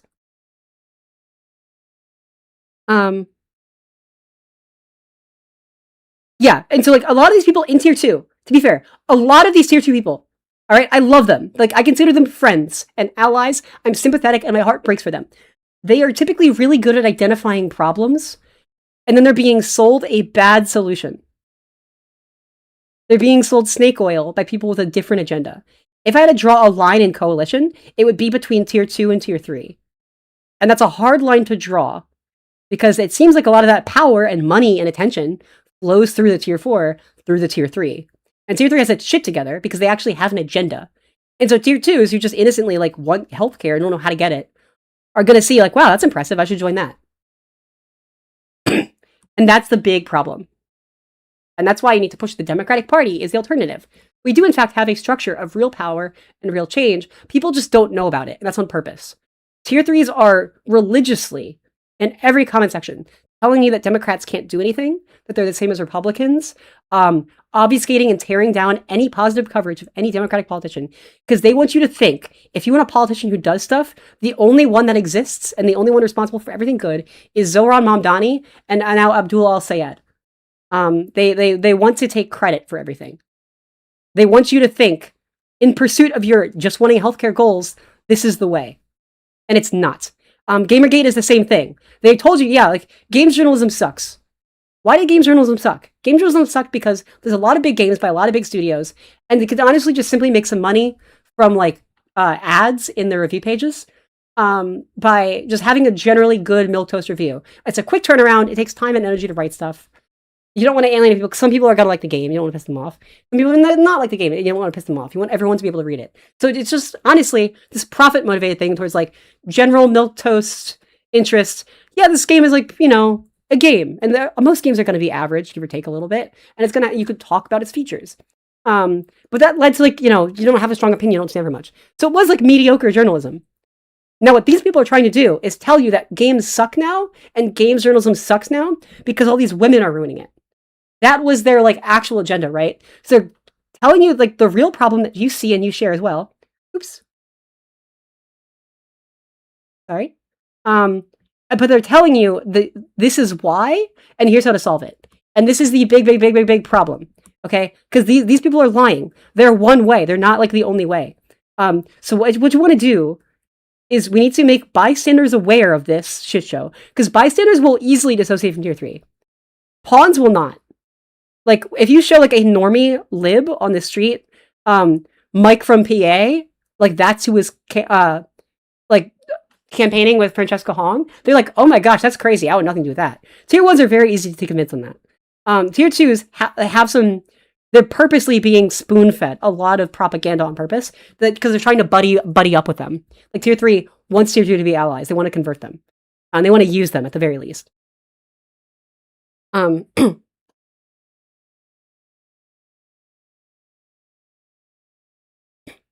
But yeah, this is really what the structure is. Please start using this language. Be aware, cognizant of this, right? If you really want to effectively sway a lot of hearts and minds in politics, show the tier 1s what the tier 3s are doing. There's a really effective. I mean, we were pushing hey, Crowley needs to win this race, and we were posting here's the awful clips of who Mike from PA is and what this org actually is. And normies don't like that. They already know. They're on the right page. They're on the right side of things. With the tier 2s, they're not really sure. But you can pull them out of this. And what we need to offer the tier 2s is we agree with each other. We're on the same page goal-wise. Here's a better way to do that. We need a pipeline out. Look, here's other orgs. Here's other candidates. I promise you, look, here's the facts. Here's the data on polls. These are the candidates who actually win and actually deliver this stuff. The problem with the tier 3s, the DSA people, in elections, the game theory of this. If they win their primaries, they view that as a symbol of their strength. If they lose their primaries, they use that to blame the establishment instead of taking any personal responsibility for fault. They look strong either way, or righteous. It's that fascist dichotomy of we are strong, but we at the same time we're vulnerable. Feel under attack, but it's not their fault. Or we're winning. Look how great we are. They have great PR on that. They advertise this loudly. Then in the general, if they win with their candidate, that's look at us, we win, right? If they lose with their candidate, they do the establishment thing again. If the Republican wins, they don't care. And they will, in fact, blame the Democrats for supporting the Republican, which doesn't happen. If their candidate loses, they blame and say both parties are the same and use that as an excuse to disengage and show no interest. Here's a big problem as well. Leftists want you to waste your time focusing on big, problematic, contentious races. Well, they don't. If their candidate loses, they get pissy about it, and then they're disinterested and they leave, and they put their efforts and time and focus into races they can win. They want you to waste your time and drag out your feet in as many places as possible. They will give you shit. They're trying to control you, because they're trying to optimize their time and leverage and attention, and the resources they have. That's how they do it. That's one of the ways to do it. It's like social manipulation. So yeah, if they lose the primary, they just peace out.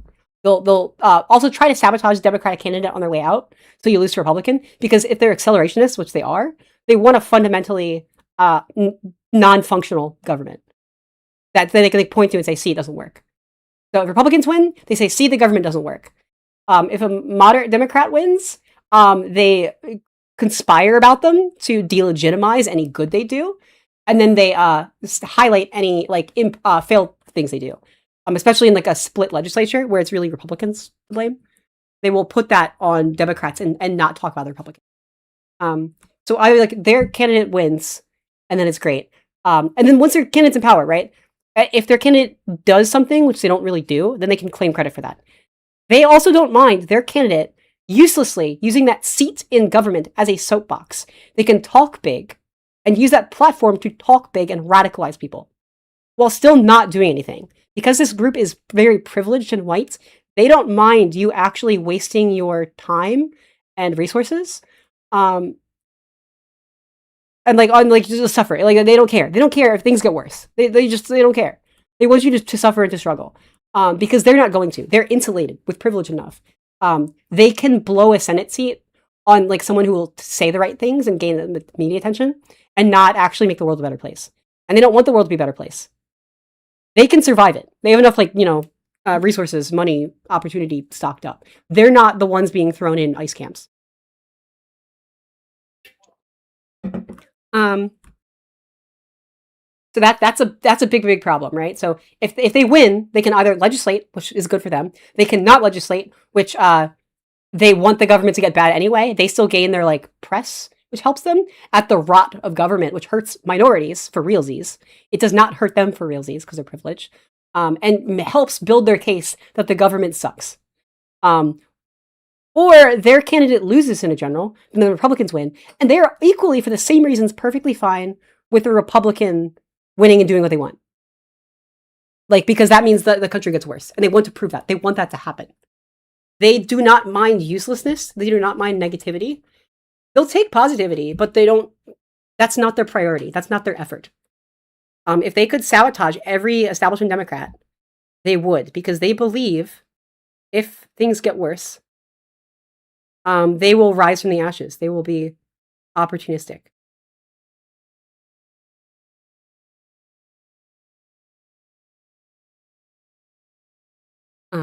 That's how it is breaking down in my head. Sorry, there's a lot of people here now. I hope this is like a helpful kind of breakdown of the structure. Yeah, but it's all like Trojan horses and Trojan horses, and they have fundamentally different goals. So you got to be aware of these people, because like these people, to the extent, if you believe you need a revolution for stuff to happen, any extent to which you participate in electoral politics, you don't care about winning electorally and then using that to make the world a better place. They are just as happy to lose, to throw, or to win and then waste it and do nothing. That's why they go so hard against liberals in primaries, and then they dip out, because any outcome past that is in their favor. They fundamentally are like lying. They are accelerating. Their goal is a government so ineffective and so unsatisfying, it warrants being overthrown. This is also not likely to happen, which makes it especially dangerous. That's not what actually happens in history. That's not what makes things better. In Germany, they tried this. There were 3 political parties. There were the Nazis.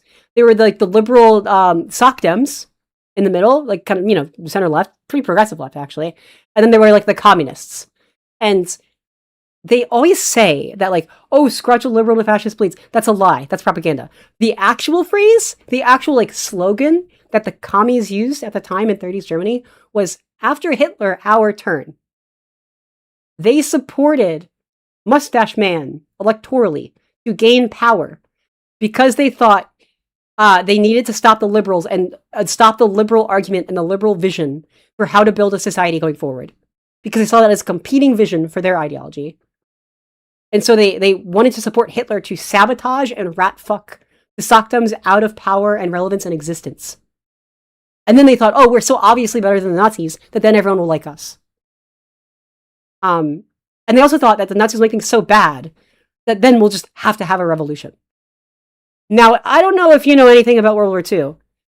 It did not end because all of the starved, worked to the bone, suffering from untreated illness Jewish people put in camps all suddenly rose up like a cool, badass communist army. That's not what happened. And the problem is, when you give these powers to fascists, they ratchet it up. And the fascists don't mind the far left doing that either. Like, they will hand power to the fascists. And the fascists will actually ratchet that up, because once you're under that authoritarian far-right drive, they don't care. Like, you can't fight back against that. They purposely cut out your abilities to do that. They gerrymander. They'll attack the press and the journalists and free speech. They'll attack your electoral rights, your voting rights. They'll sometimes cancel elections if they can. They ratchet that up so you don't have any of those tools to fight back. And it does not, in fact, give you more empowered and more likely tools to fight back with violence. It just makes you objectively weaker. what actually stopped the Nazis was a coalition of very imperfect, kind of assholes, frankly. I assume the average person in the 40s, right? A bunch of people from Western Europe and then later America, and also Russia after they realized their mistake, the communist mistake in backing that. Then they flipped sides. And the communists flipped sides and worked with the liberals when it was too little too late. And America really helped, and all the Western powers really helped. Neoliberals, who realize these are people who have fundamentally rejected liberalism, they're not going to negotiate. We can't keep treating them as allies. And where you get that that left tier 2 kind of behavior was like the government of the UK before we got Winston Churchill. Like the libs in the UK were like, oh, Hitler's not going to expand that much. He's just, he's going to stop. And then you kind of need people to roll up your sleeves and say, no, fuck this guy. I don't think we can save this one. They are lying to you. And their actual goals are straight up world domination. Putin does this as well. Putin is like huge. Like the way that DSA people will run cover for Putin, they are complete rubes. They are complete rubes. And they don't realize that.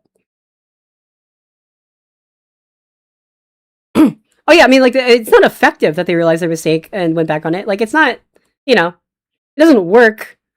But it kind of, I mean, the Soviets then did turn around and help us win World War II at a great cost at Stalingrad by effectively throwing peasants at the front line.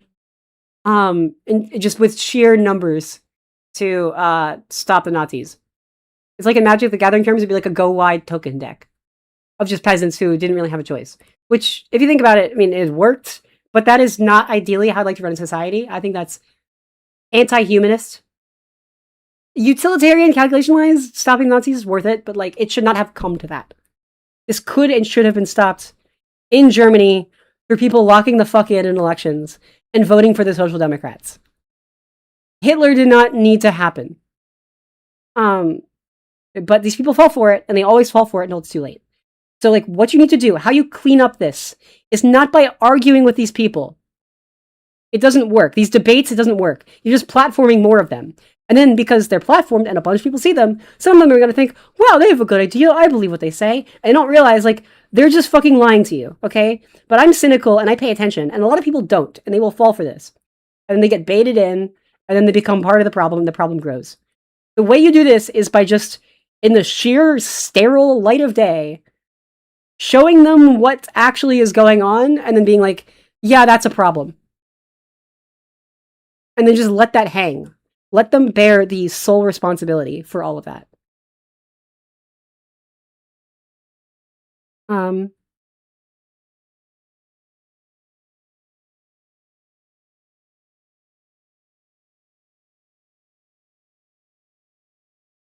Yeah, so like in the stream space too, you have lots of I mean, it's weird. It's hard to tell what people actually are, because a lot of people are like actually on this like team, like actually communists. Even think they're socialists. Like they're working with and enabling and ultimately towards authoritarian communism at this point. They will lie all the time, and some of them are grifters as well. The Young Turks, I don't know. They're pretty far up this. They're pretty far up the fucking ladder here. One could imagine a very lucrative role in the media ecosystem for an organization with a wide reach who can ostensibly say they are left-wing media on new media and attract a wide left-wing audience who would, presumably by default, tend to vote Democrat or like vote for progressives even, and advocate for that and be activists for that and tell their friends about that. Like that probably, it's like it's a niche, it's an interest, it's a hobby, and it's for people to motivate themselves. If you think about it like the Daily Wire, right? The Daily Wire is the same for conservatives. If you like conservatives, you could watch conservative media, have your views affirmed, they make some money, you feel reinvigorated and double down on your views. That's what it is, right? But one could also imagine if you wanted to rat fuck the left, if you were on the right and you had a lot of money and a lot of opportunity, and just bad views in general, wouldn't there be like a market for like derailing some of that? Like what PragerU tries to do. PragerU tries to find apolitical audiences who don't really know what they're clicking on. It masks itself as educational content, and their goal is to radicalize them to the right. The Daily Wire takes people radicalized to the right and further radicalizes them to the right. The Young Turks claims to be left-wing media, but if you take a step back and look what it actually does, and all of the people who come through there, it seems to me like its function is more as an incubator for a lot of creators who can say they're on the left and attract a left-wing audience.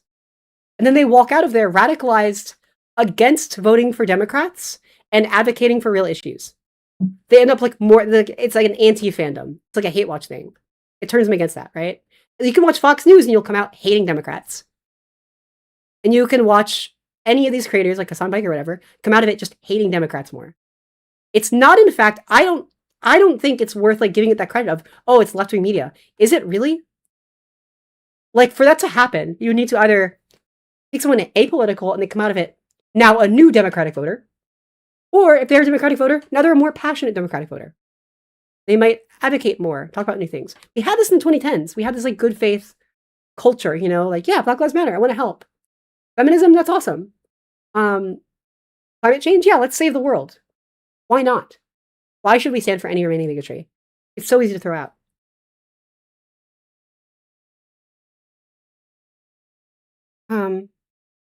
So yeah, I really worry about the Young Turk algorithm because it basically seems like there's a media, like a talent incubator. You start out some people, give them a platform that ultimately they say they're on the left, they pose as on the left, but what are they actually doing? So like even the Minority Report, I think is maybe the best faith version of this. Or what they actually do, what they know about the ABC2s, actively are like turning people towards these DSA people and against Democrats. Actively. And you can look at like also their chats if you want to see the types of people you cultivate. Look at your audiences. Kyle Kulinski is real weird. I don't know if he's paid for some people. He kind of bounces around a lot. In general, he's very much on this train. He's promoting people like Graham Plattner without apology. Promoting people like John Fetterman without apology. Promoting people like Tulsi Gabbard without apology. That's bad. Like, what are you doing here? It's even if you honestly believe, oh, this will work, this will be the new culture. It's failed. Like, stop supporting that. You have to know better by now. As people can fall from 2 to 3, it's just like you still have that plausible deniability. Are you being willfully naive at this point? Right? Like, I think after the third time you support a candidate who presents himself as a cool left populist who's going to change the game and do super good left things, and then they don't, and they end up becoming just like actually. I mean, Tulsi Gabbard was straight up in a cult and a known Russian op who flipped to support Republicans. She was a progressive darling of the left. And there was a warning sign. Did you know that Tulsi Gabbard was against gay marriage? There's a warning sign. You have to take this seriously. John Fetterman, yikes, complicated, votes Democrat 90% of the time. But was not the best choice and not the hero of the far left that these people pushed him to be. And there was a red flag that, again, went unaddressed. John Fetterman, there's some story. He like chased a black teen with like a gun, like was probably because he thought he was like doing something criminal or sus, right? Which is just that's a racist bias that he had, and he did not check it. And to this day, Fetterman has biases on like Israel, especially. He's just like Israel. He has his own biases. He does not check his own biases for like a patient principled humanism, and he just doesn't get it. And he makes bad choices. But like these people who are like, oh, these are the darlings of like the actual super good left, just aren't. We have to change the definition and challenge the definition that the tier 3 DSAs want about what they think the left is, because they're just wrong.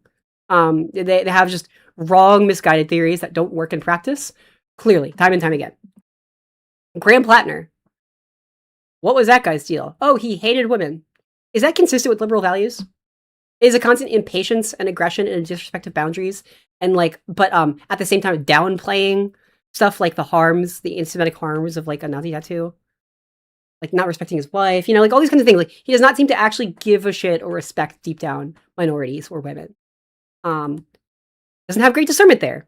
Even if he thinks he does he really? Like would he be aware if he accidentally started supporting something misogynistic, or would he fall into it and support it? And that's why like this was just bad. One person in chat, present time 9589, is a tier 3 troll who is masking as lower down, as masking as tier 2. But they know exactly what they're doing.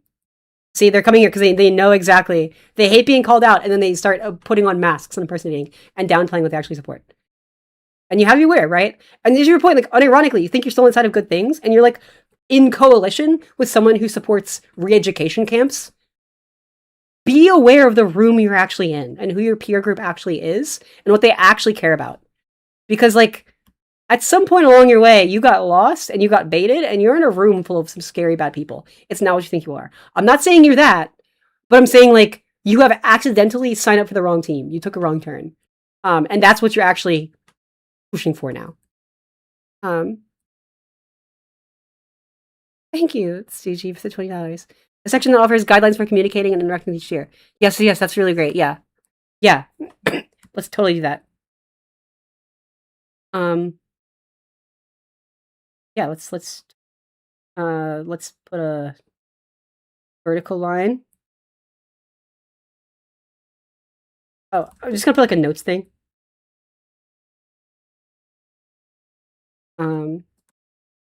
Yeah, we'll just do some notes.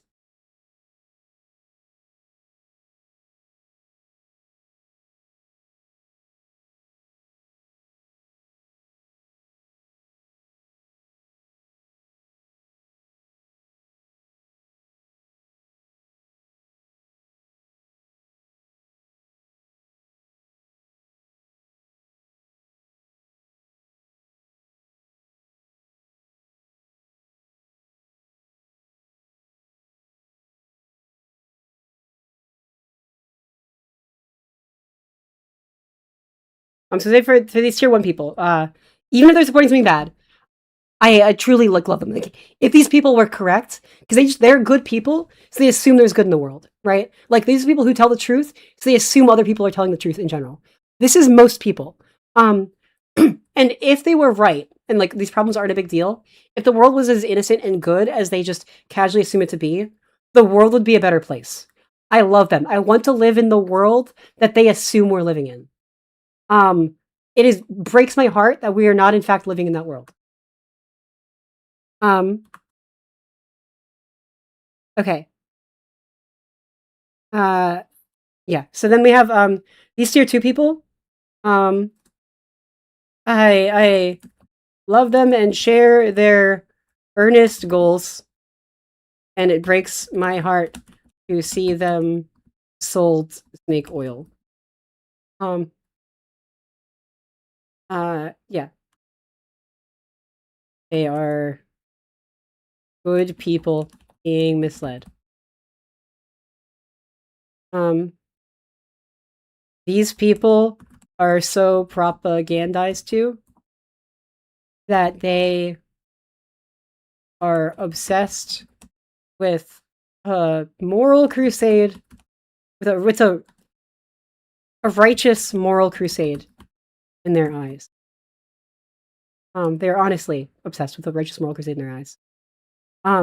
They don't see that they're monsters.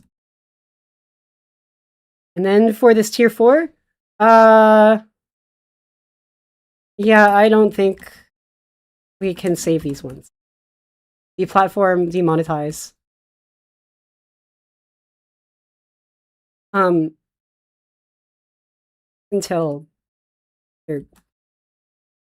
they stop.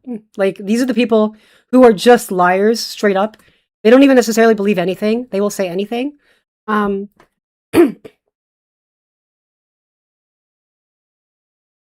Yeah, so that's, like, these are the people who just, they're straight up grifters. They are, like, evil, they're liars. You can't negotiate with them. Even when the DSA is like, we can negotiate with Putin. Like, no, these are tier 3s running cover for a tier 4. Because they also honestly think they're all tier 3. The problem with tier 3s is they assume everyone to their right is also like them. Like, everyone thinks the people to their right is also like them. Like, the tier 2s just think, like, yeah, they actually believe healthcare. They think that's what it's all about. Lots of people in gaming games like, oh, I just care about ethics and game journalism. I don't like when someone's like wrong about a game, like a game fact. They don't realize they're running cover for misogynists. They genuinely assume. People assume there's good in the world. People assume people are telling truth in the world, right? So this idea like, oh, we can just, negotiate with Putin. You can't. He does not want to. He wants to take over the world, but he thanks you for your service. If you're lucky, you know, you'll get the bullet last. That's where he's at. He's a monster. These people kind of know what they're doing and they do not care. They do not care. They may make ethical excuses for themselves. They'll even try to say it's in pursuit of a good goal. But I think they kind of know it. And this is honestly where I think where like Nick Fuentes is right now. Where like Nick Fuentes is in a weird spot because I think he genuinely like a lot of the QAnoner guys, like the full on alt right guys from like a decade ago, were true believers. And after all this time, and after owning the government so much time, they got what they wanted. They're realizing it's shit. It's bad. It's not giving them a sense of emotional purpose and fulfillment. It's not doing anything. It's not good. Like they were just wrong and they're embarrassed. And they're taking steps back. Some of them are even switching parties. They actually care, like, want the world to be better. They're switching parties and they're starting to debunk some of that. Someone like Nick Fuentes is weird because, like, he is gay and in denial about it. So everything he's built his personality to be runs against his own freedom and happiness. And he's got to be aware of this, right? But he also makes a lot of money doing this. So, like, he's kind of, like, lost faith in his true cause. And he's now just kind of doing this as a grifter. Even though, earnestly, like, he has, I think, fully booted out of Tier 3. He knows better. He's just not going to stop. And it's weird. But a lot of his followers are still believing it. So that's, you know, he's still feeding them. Like, they throw food to their true believers.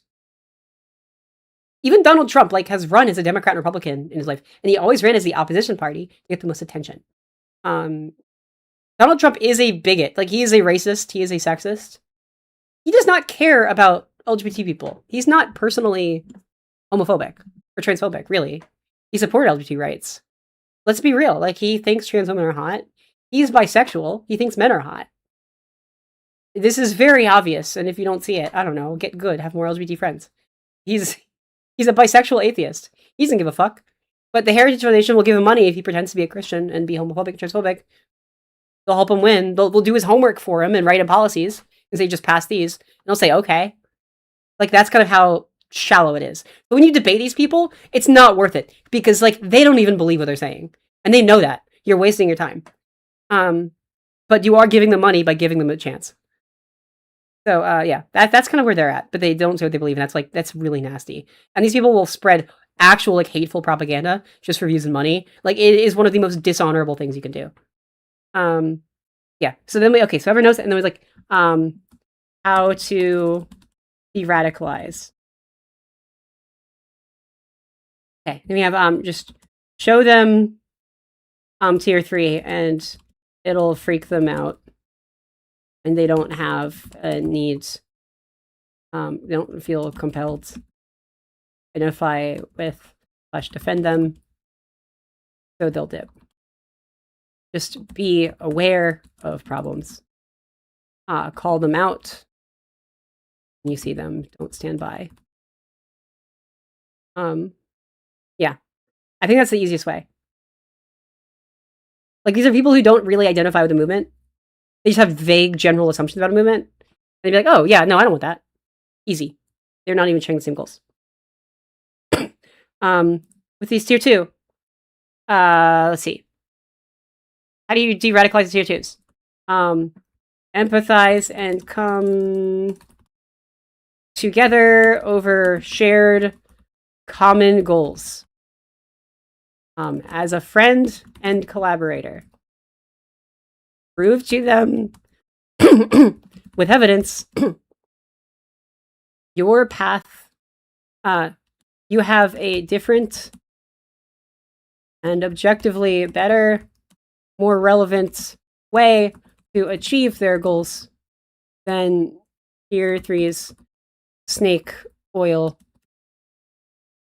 which you can show them is actually about something else. Okay, because if you show them, like, oh, what the Red Sarcophagus wants, they'll be like, oh, yeah, that's not what I'm about.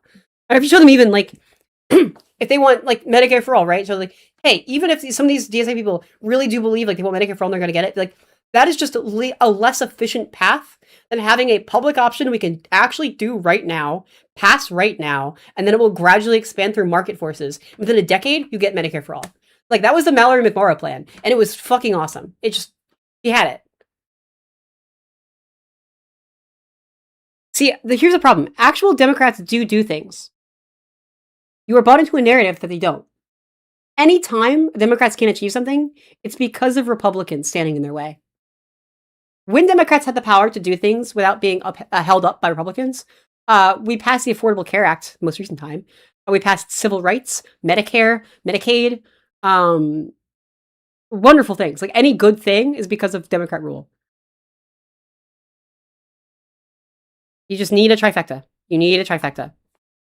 I think also, even like honestly, a lot of Christian and far right groups follow the same kind of thing. You have people like, I just like Jesus, I just like my neighbors, and you realize like, oh, you are harboring and like running cover for white supremacist monsters who are licking their lips and waiting for the world to get so bad they can have like a rapture and then like live as warlords in like a Mad Max post-apocalypse situation and just eat beans in their basement and just enslave people. Like it's bad.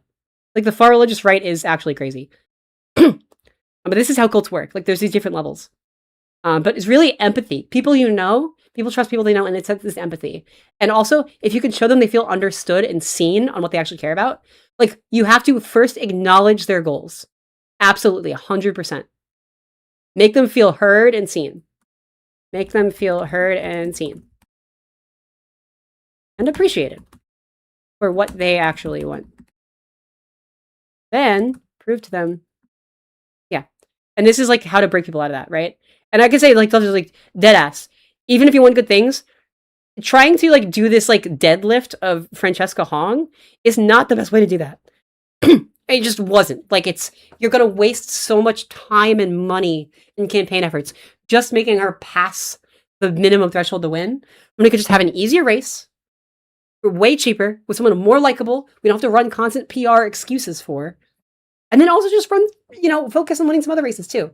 Right? Think of all the time and money you could spend. You could probably get 2 progressives at like a lower level into office at the same time as Crowley wins without spending more money. Or you could spend all that just to get Hong in. Or maybe you risk that and lose it to Republican and you get nothing. Right? And it's like, we want the same things. Obviously want more affordable healthcare. You were just wrong about how to do it. And the people telling you that's how to do it are just lying to you. They don't know what they're talking about, or like they have just an objectively worse agenda and they're trying to rat fuck you on purpose. Yeah, no, if you had a disability and you try to get healthcare, you could just be denied and die. The ACA is not perfect. It was life-changing. It was a step for good. Like just the sheer objective discrimination you could face. It screwed you over. Like you had cancer and then you need health insurance, you were dead. You were dead.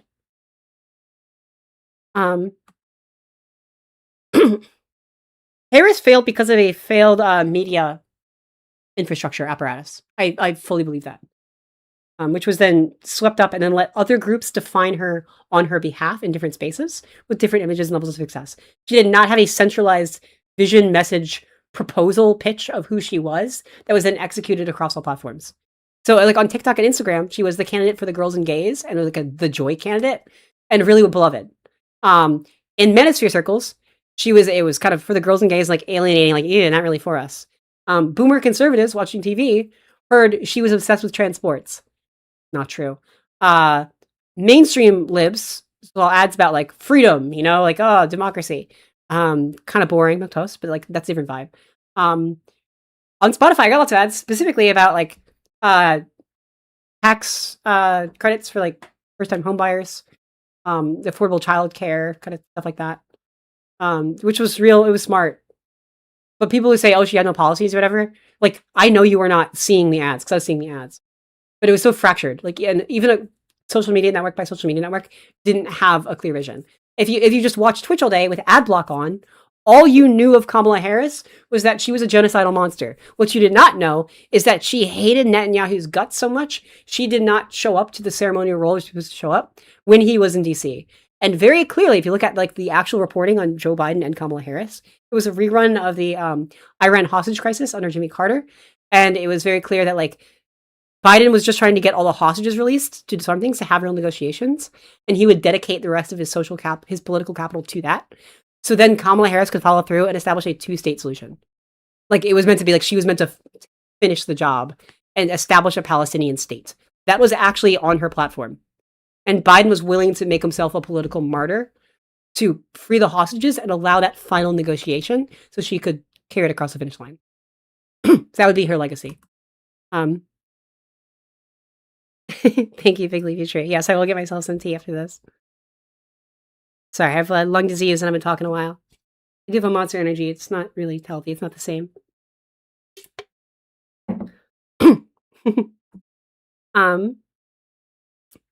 Yeah, so like those are the kinds of things like where Kamala Harris had different media messages, and in general, especially as a person of color, like as a Black woman, and as a woman, on race and gender, on both put together, unfortunately, it multiplies the skepticism you'll get, and it just a lot of white men are not going to give you a chance. They're not going to feel it's going to feel like, oh, that's like a girl's thing. It's not really for me, and kind of step away a little bit. Which like so people saw less of her from her own view, and depending on like the circle you were in or like how you saw her, whatever that lens was, you have a fully different idea of who that person was, what they were about, and why they lost, like the things that defined them, which is wrong. A smart game is if you look at someone like Mamdani or Ossoff, they have a very controlled, unified, like elevator pitch of who they are that they represent through different packets of media across all platforms simultaneously. Like Ossoff is against corruption, and he speaks in a very level way, directly, like hating corruption, but like being cool about it. And then those are the only clips you see, and they're everywhere. They're on TV, they're on social media, every single platform. Like he has a lock on his image of himself. He was able to define that. Mamdani, same thing, affordability. He also doesn't even talk about affordability that much. He just put out several different pieces of media about different specific issues with a common theme of affordability. So he painted that synthesized picture. And no matter where you are, you saw him smiling and talking about making stuff cheaper. Kamala Harris had no such thing. It was a clusterfuck of different people firing on different cylinders in different spaces so inefficiently and so ineffectively that, like, they weren't controlling the image of Kamala Harris. Hassan Piker was. Had a stronger, much more coherent narrative, a story to tell about who she was. People were seeing more and more of, more often. And that's like just an utter failing. It's not a secret peace plan for the Middle East. It was literally in their platform. You can look it up. There are clips of Biden, like, literally, like, I mean, there's articles about Biden literally saying that, you know, he was like a massive asshole. I'm pretty sure that's the quote. But they're just like, you know, Netanyahu had Palestinians hostage. You can't really, what happens if you call him out? If you just call him an asshole to his face. He had to play nice with someone who he hated to save Palestinian lives. And once the hostages are released, then you can have actual negotiation. But I mean, this has been the Democratic platform for decades. The Bill Clinton in the 90s got the closest to it. Netanyahu specifically is an asshole that has moved us away from plausible diplomacy.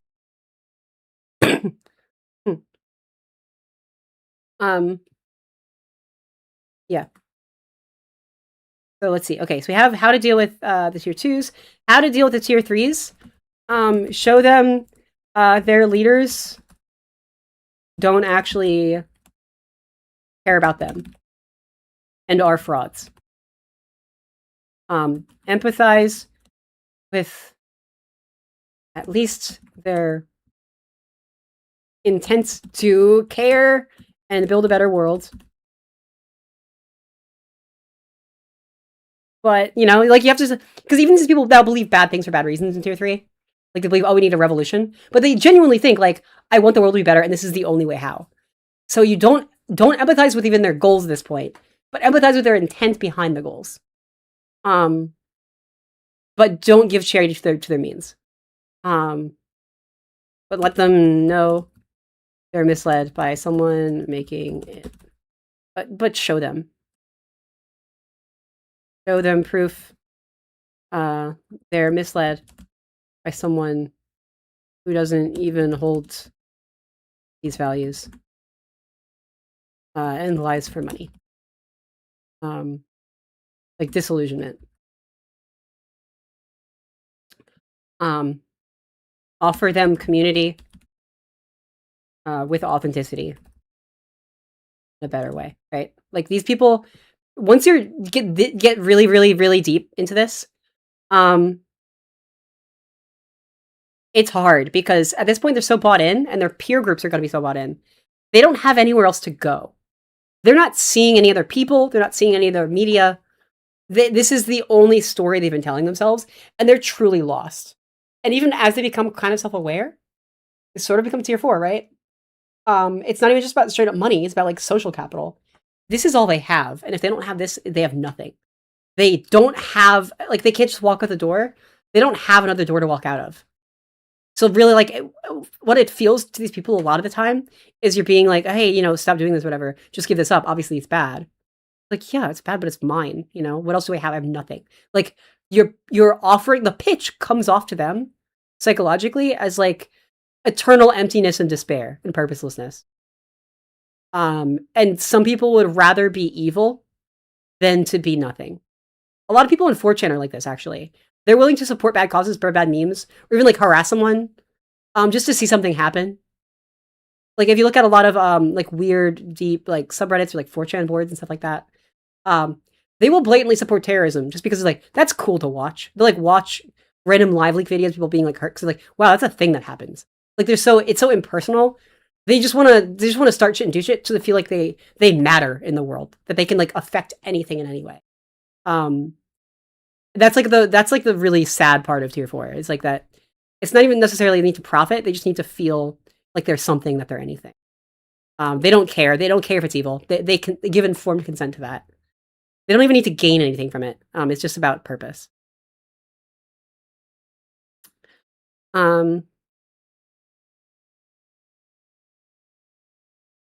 Two. Yeah, Mamdani is being used, right? Mamdani is not necessarily like a tier 3. Mamdani is like the propaganda poster boy that the tier 3s are using to bait in tier 2s. Who are like, oh boy, I like progressive policies. Mamdani is so good. And they don't realize, like, they're like, hey, have you heard about Maoism? What Mamdani is doing is synonymous with Maoism. And that is bullshit. They're lying to you. These people love taking credit. Even some of these stories about Mamdani are taking credit for like a trash can thing. It's a big story this week. That was started by the Adams administration. Adams is a weird bad guy. But hey, we should have trash cans in New York City. That's generally on the side of good things. So that's really fucked up, right? That's the case. Like, oh, that's something that's done by people not in this movement, being shown as a tier 2 thing, and you owe that credit to tier 3. Like this kind of, you know, it helps you like navigate these spaces a little bit. Oh yeah, I can send the spreadsheet in chat. I can set up to resize, but like these, I don't necessarily want to like blow up the whole spreadsheet. I mean, I don't know. Is there like a text wrap? Yeah, probably.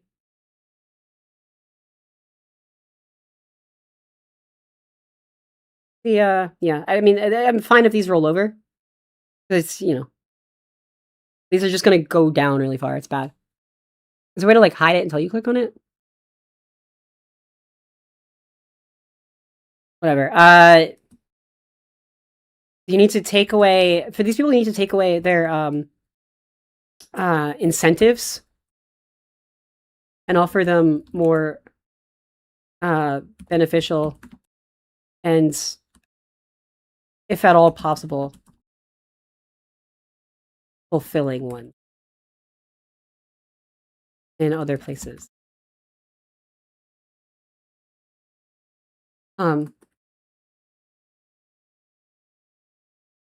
Many people without profit, even without profit, will support evil things just to feel like they exist and can make any impact on the world. 4chaners supporting terrorism or harassment campaigns for the sake of it. Okay, like people forget that like electing Donald Trump was the greatest 4chan prank of all time. That's how it started. It was this what's next. And that just seemed like a funny, silly meme idea. That's why they did it. Not because they even necessarily believed in anything, just because it was kind of a fuck you to the establishment in the world that they felt they had no impact on. And it was like, we could rat fuck the whole operational world with some random goofball clown guy. And like that's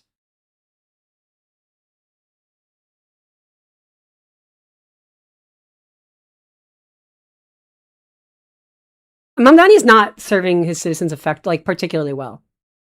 In some ways, maybe like cutting some regulations, but a rent freeze is a bad policy. It's nativist, which I don't like. It discourages new construction.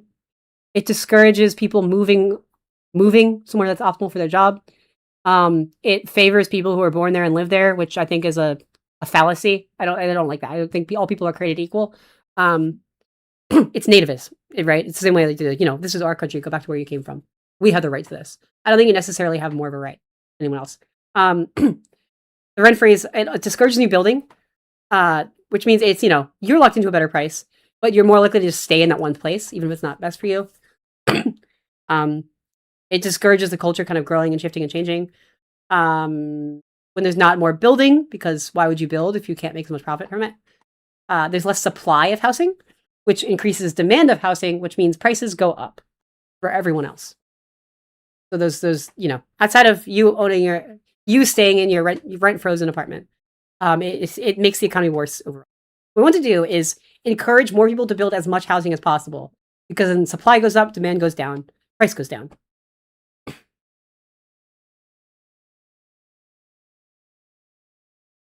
Yeah, because if there's like a rent freeze, it's like it prioritizes and values the people who are already there, and like it kind of rewards people who are already there. So it means like it gives a bias and a favor, but it's considered bad economic policy, and in general makes prices go up. This has been studied economically. Also, the government-owned grocery stores is a bad idea. Where you'd want to make something public is where it's like there's a lot of private incentive to do bad stuff, and like raise up prices or run this in a corrupt way.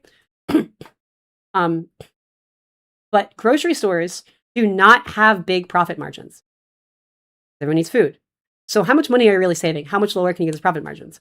Not much. And it kind of seems like the plan, based on all the documents that have come out about it so far, are to blow taxpayer money on it to allow those businesses to operate at a loss, just to keep the prices artificially low. If you're doing that, you're basically scabbing and dropping your prices, which is going to make every other grocery store in the area have to try and cut their prices. Because they can't, because they're not getting funded by taxpayer money, they're going to have to fold and go out of business, which is going to reduce the overall number of bodegas and little grocery stores in the area, which is going to get rid of those jobs.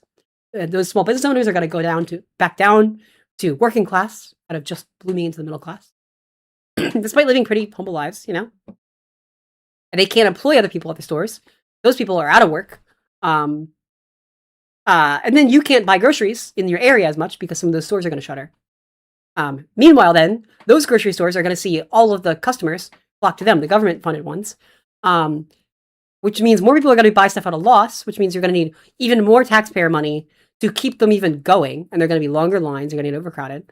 And it's this like kind of downward spiral effect, where now it's like we're throwing tax money into a fire, basically, at an ever-increasing little rate, just to keep the system afloat.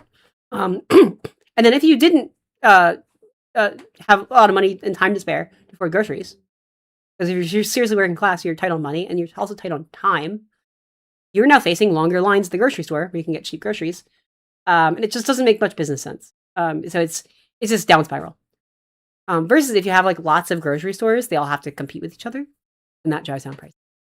And also when they all create jobs, that means everyone has money, and that means people don't mind paying because they have money. So the grocery stores, I think, are the worst policy, but it's going to take time to get. Also, it's really, I really don't like this like Marxist idea of this dichotomy between like proletariat and bourgeoisie. It's very, very, very outdated. Yes, in like the 1800s, you would either be born into the generational wealth of like a noble family and have an estate and like own a factory, or you just be screwed like working in that factory. And that's kind of it. These days in America, anyone can be a small business owner. It's real easy. If you're watching the stream right now, you have the means of production with which you could become an influencer. You could start a small business, get small business loans. If you have a job and you are just like working, you could like buy a couple stocks.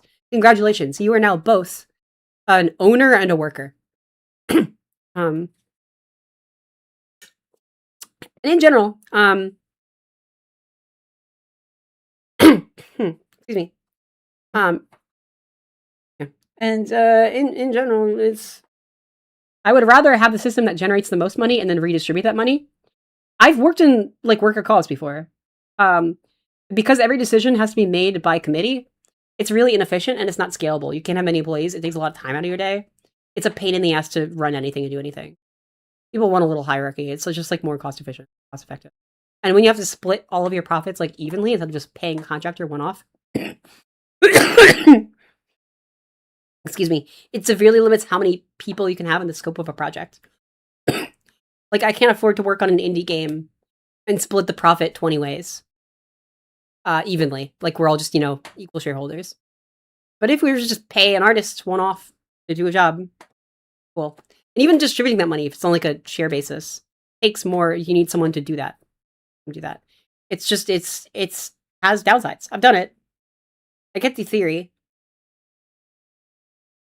You don't own YouTube, but you could, have a platform. You could make a channel. You have a phone, you have a camera.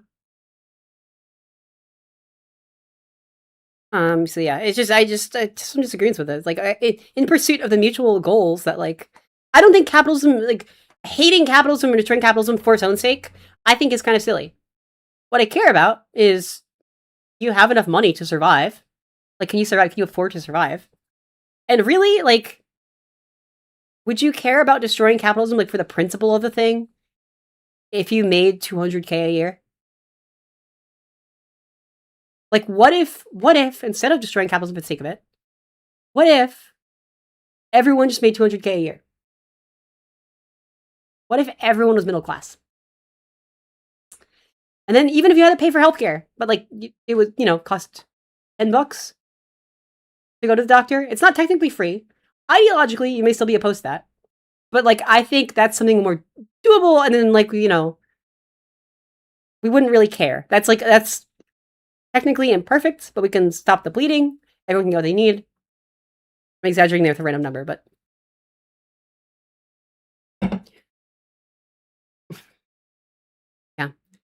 but like this theoretical purist view of Marx is just totally irrelevant to like the modern structure.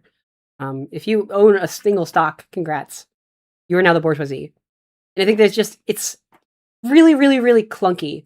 That's economy, because these days we actually don't have a significant class of people that are just owners who don't work at all. That's not a thing. Like Mark Zuckerberg works at the company. These people are going to be CEOs and stuff. Right? They show up to meetings. They do the work. Even like your landlord does own the house, but they also have to it's their job to fix stuff on the property. Like you do have to do some work. That idea that you could just be effectively of like a noble family and coast on generational wealth and not work at all is outdated. It is outdated. It's not existed for some time. It kind of was dying out with the 20th century.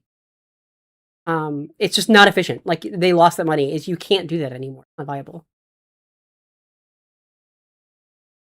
Like landlords do work. If you rent and something's broken, the landlord it's their job to take care of it. Like they have to. A lot of landlords spend their time actually fixing up and flipping properties. Like it's not this idea of some people, you either work or you don't, is wrong. Most people do both, and the goal is to get people to do both, because then you work and you also reap the additional rewards of capital. And so I think something like universal basic income would be a good idea and a good way to showcase that. Okay, let money generation go burr, but then we all get a cut. That basically is it makes everyone a part of the bourgeoisie. And that's kind of optimal for economic gain.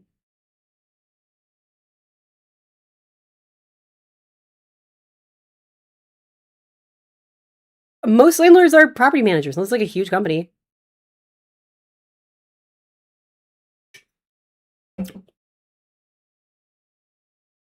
Yeah, landlords will take forever to fix a problem. But it's their job to fix a problem. Their job.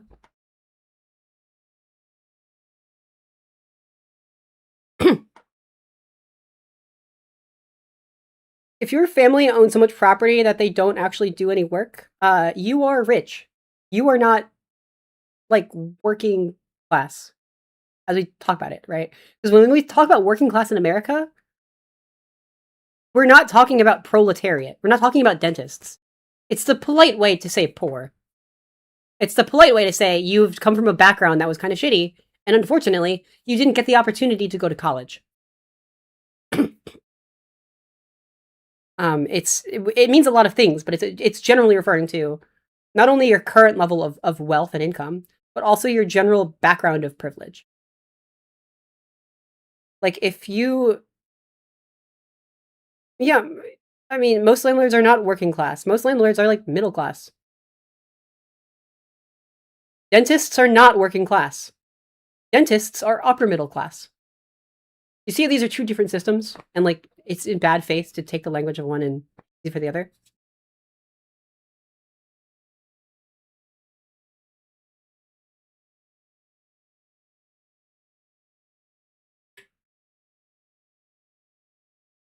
And also, a lot of landlords, even if they do hire a separate property manager, it's because those landlords are spending their time doing something else as a job.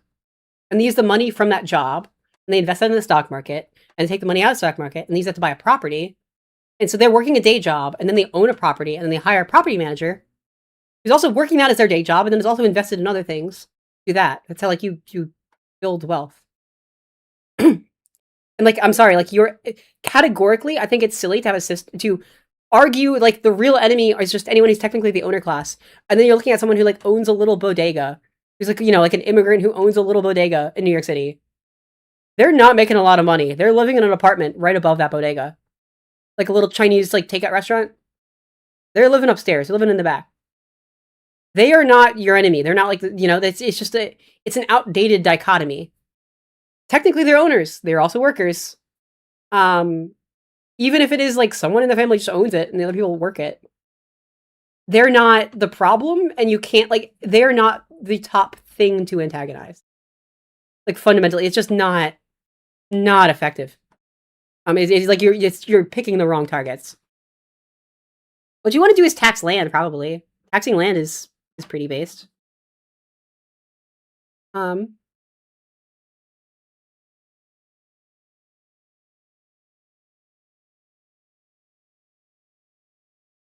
But I mean, yeah, this Marxist economy is so outdated and it's so weird to pull up too. And Marxism comes from an age where, like, political philosophy and economic philosophy was moral philosophy. It was his ideology, right? And a lot of, like, far leftists, like Marxist Leninists, like tankies, will call things like science, like the immortal science, which is stupid. It's not science. That's not what science is. Science is a real thing with a specific process. What it means, like the scientific method.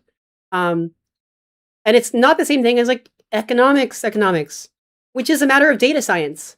And in the modern day, we have the, like, history and experience and the spreadsheets and time and, like, data and, like, computers that can help us know what actually works and what actually doesn't, what's actually happening. It's we know what works. We know what is and isn't.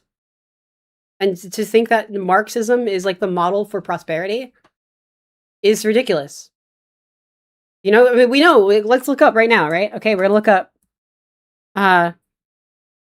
happiest countries in the world. Richest countries in the world, average per citizen. Most educated countries in the world. And I bet you all of these are going to point to, like, sock demi countries in the West. Most educated: Canada, Ireland, Japan, and South Korea.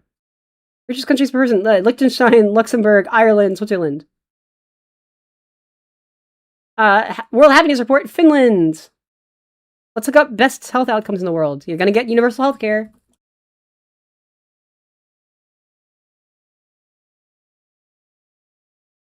Taiwan, Singapore, Japan, and South Korea. Life expectancy is low infant mortality, efficient universal care. European leaders like Switzerland, Norway, and Iceland also rank near the top. or overall health system performance. You know, like, I don't know, you can look at facts, you can look at this stuff. My parents are dead.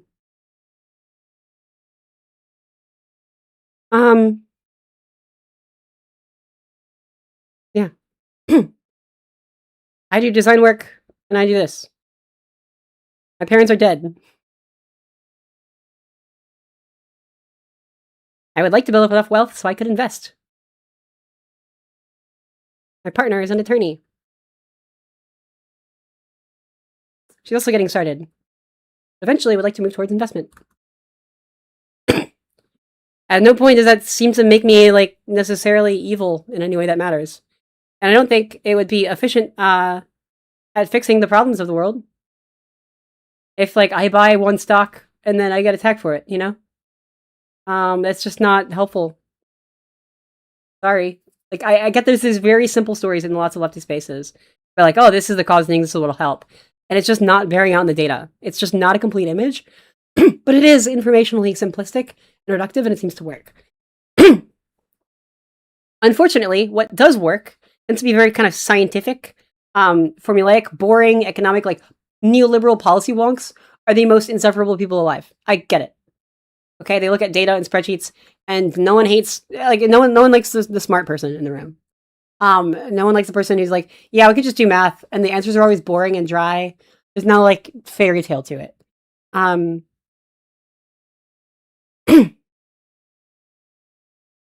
And even middle class kind of needs to be spread out. Yeah, so there's some weird haters in chat, but, like, I think this chart kind of riled some people. But it's true, and I'm sorry if you think you just want healthcare. I'm not talking about you. I'm talking about the people you're running cover for every day of your life. And you need to look up, like, what the Red Star Caucus is, and read what they actually fucking believe. Because holy shit, their goal is to utilize the Democratic Party to vote in some DSA people, and then to utilize those DSA people to vote in, like, people who just honestly want a violent war and create, like, a sub party in that party. Like, it's weird, and they consider themselves the center of the DSA. Yeah, so it's weird. Math is boring and dry. I also like math. I really like math. I almost went into a math major. Yeah, so, you know, that's how that works. So I don't know. I see all the red flags for these hate movements, and I've seen it before. The people who are really best at seeing these hate movements are the people who are, like, have lots of stacked oppression statuses, right? Doesn't matter what thing fires off wrong on these. Like, oh, this movement is starting to get homophobic, or anti-Semitic, or sexist, or racist. Like, odds are, if that applies to you, you'll notice it first, because that's how you will be directly personally treated.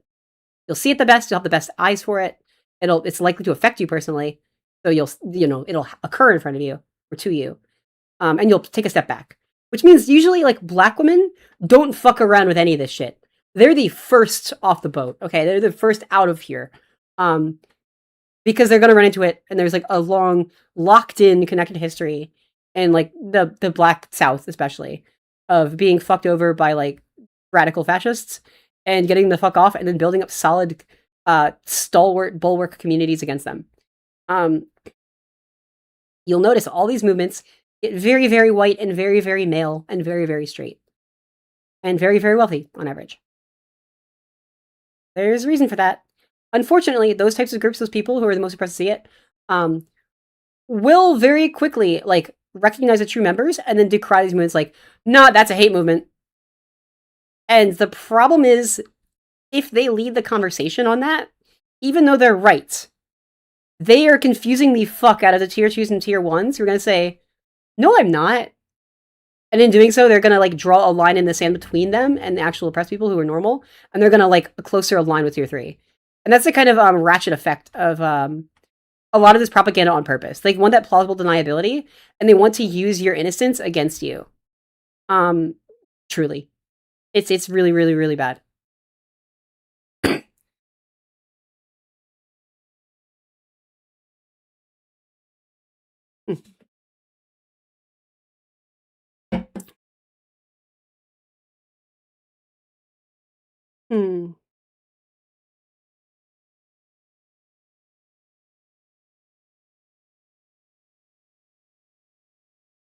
70-year-olds who voted Dem their whole lives showing up to city council meetings and protesting are actually enabling a hate movement? Not necessarily, no. I mean, there's to an extent, right? In this outermost tier, we all need to be conscious of what we do. I think we're all bystanders when we shouldn't be. And we all have a part to play in this world. We are not like objectively like fully removed onlookers in the situation. And this is something we can always be better at, right? This is the same kind of like rhetoric as a very the collegiate vibes I've talked about, like we are all kind of complicit in being racist a little bit.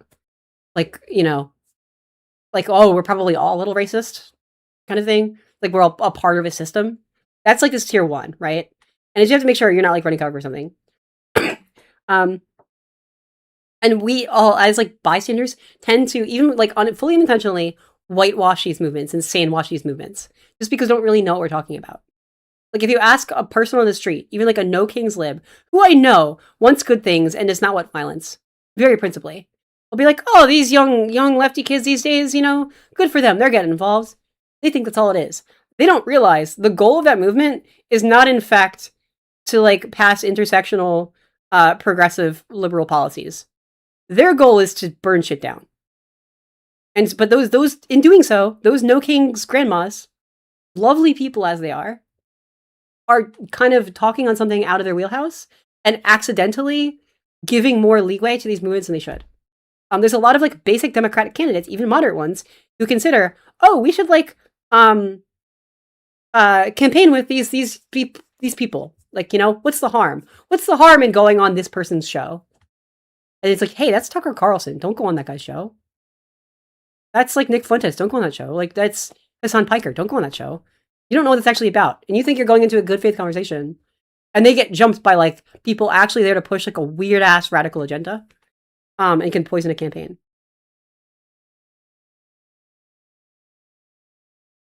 So like that's kind of the that's the bit with that. Like that's like these are the people who will just naively like give grace to that and open these opportunities. And it's like we have lots of people who are like, why the fuck are you going on like, hey, Hunter Biden, why are you on Tucker Carlson's show? Get off of there. Not what you think it is. And they're like, but you know, I just want to talk to anybody. Like, hey, Gavin Newsom, why are you having a friendly conversation with Charlie Kirk? Don't do that. They're like, well, I'm just talking to anybody. It's like, yeah, I get that. But like, you're not aware of what you're up against. And you're like introducing to the conversation this whole line of shit that you really, really, really don't need to. And these tier 2 people, they're like aware and they should know better, and they don't. And the problem is, at times, a lot of these tier 2 people, even when you show them like what they're enabling, they'll think, but I'm not that. And they think they know better. They think they're slick. We don't realize like we have to kind of assume we are all more accidentally negligent than we think we are. And like this can fly out of our control really quickly. Not even because we're trying to push this stuff, but because the people like we're kind of platforming are very intentionally trying to push themselves. And they will utilize any opportunity you give them. Give them an inch and they will take a mile. That is like their whole deal, pretty famously. That's the kind of whole thing of like, don't platform Nazis, for the love of God. Why are you platforming Nazis? They're gonna run away with this. Like, don't give them airtime. With MAGA also, you had a lot of people who thought they were just voting to lower prices. And even though they say that, and they'll tell it to themselves, they will forgive themselves because, hey, they didn't want any of this hateful, awful stuff. They just wanted to vote for prices. And that's like the story they tell themselves. And even if they believe it, even if it's true, that's why they voted. At a point, they have to own up that, like, yes, I know that's what you said you wanted, but you got us into the situation because you failed to read the room and the threat of the moment. And that's a big, big, big problem. Like, you have thrown open the door to this. And this is what you actually supported. And you're an idiot for doing that, and you should have been more aware. Like, it is your civic duty to be more aware before voting. Especially at a presidential level. I think there's not a lot of, leeway there. So,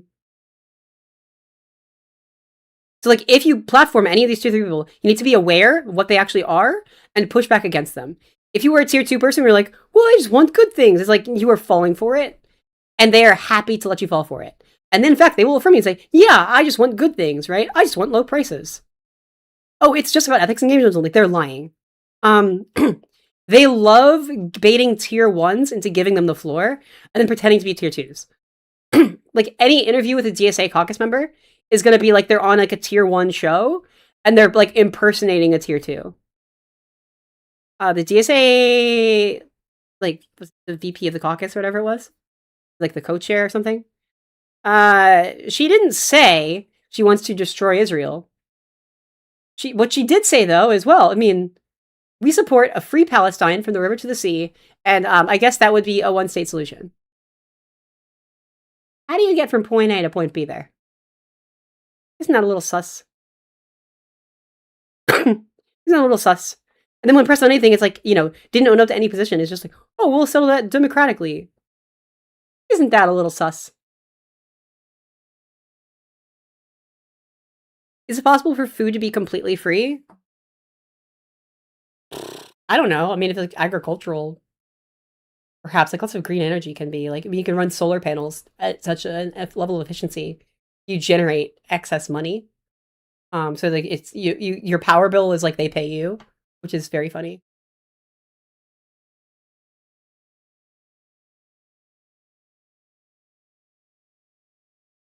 Oh yeah, no, I didn't say DSA is majority authoritarian. I said its leadership is. And its core groups are. That's what they're using it for. They're leveraging power. Most DSA members are over here in tier 2, okay? They're naive progressives who don't know the difference between a soc dem and a dem soc. And they are soc dems, and they are giving the floor to these dem socs who want to burn shit down, right? You want proof? You want to play dumb about that? Let's look up the Red Star Caucus. RedStarCaucus.org.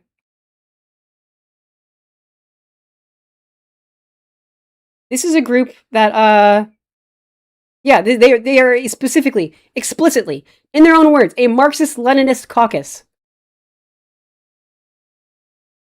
Their primary goal is to abolish capitalism and ultimately to achieve communism. We do not believe that capitalism can be reformed into socialism. It must be overthrown and replaced. Red Star conceives of itself as an ideological center in DSA.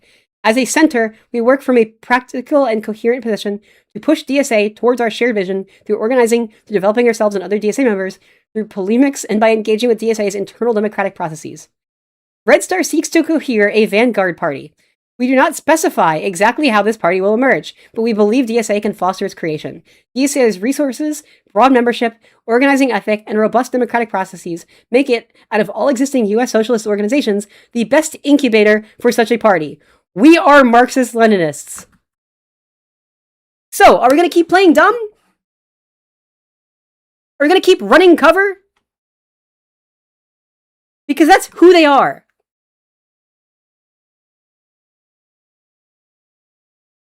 So are you a useful idiot in tier 2, or are you an intentional liar in tier 3?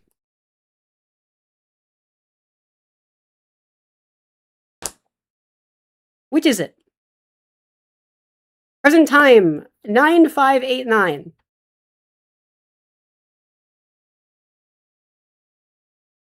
This is a real organization involved in the leadership and operations of DSA. And this is dead ass, in their own words, what they believe.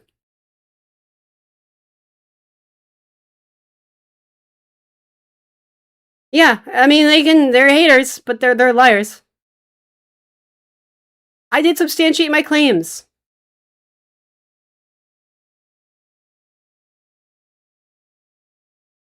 And notice also, this is what authoritarian leftism looks like, right? Any idiot, any reactionary idiot will do this. They will neg you. They will put in more effort, like more requests onto you to do work for them. They have not proven their claims. At no point. They'll say that's not what it's about, and they can't ever prove their claims. They'll put it on you to disprove them. They'll put it on you. It's never enough evidence. They'll always demand more, right? They'll make you waste as much time as possible, because then they get away with it. And then the entire time, while you're researching and platforming their ideas just to show them off, they know you're showing off their ideas because they think they're cool and they want more people to see them. And you're wasting your time talking about their thing, and they're just playing innocent the whole time and trying to sane wash and whitewash their actual mission.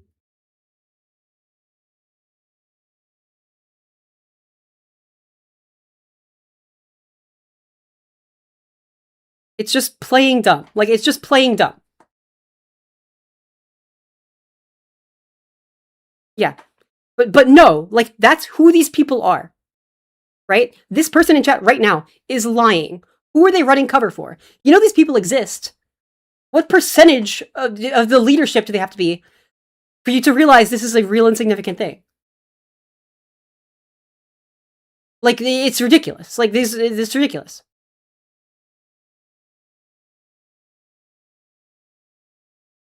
See, like, I mean, this is a liar. This is a liar who wants to destroy our government by tearing down and demoralizing anyone who actually believes and advocates for and runs for and achieves anything actually good.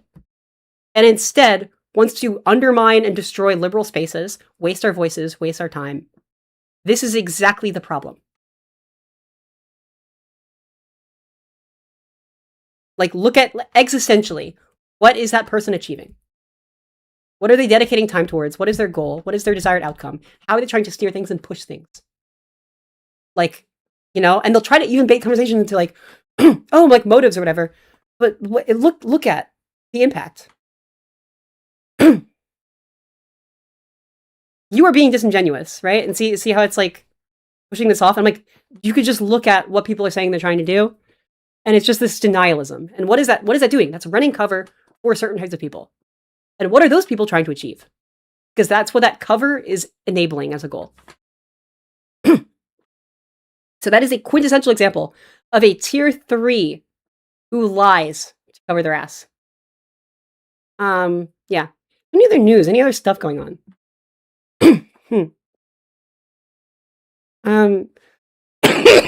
Excuse me.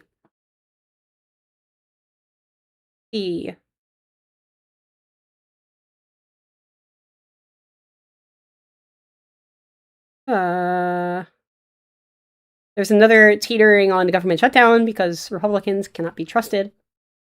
And it's inept.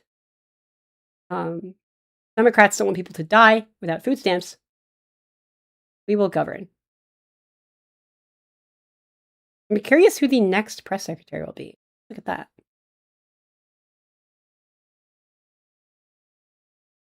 Who could replace White House press secretary Carolyn Levitt? Access that one. Is there anything anyone wants me to go over? Like, you can link it in chat.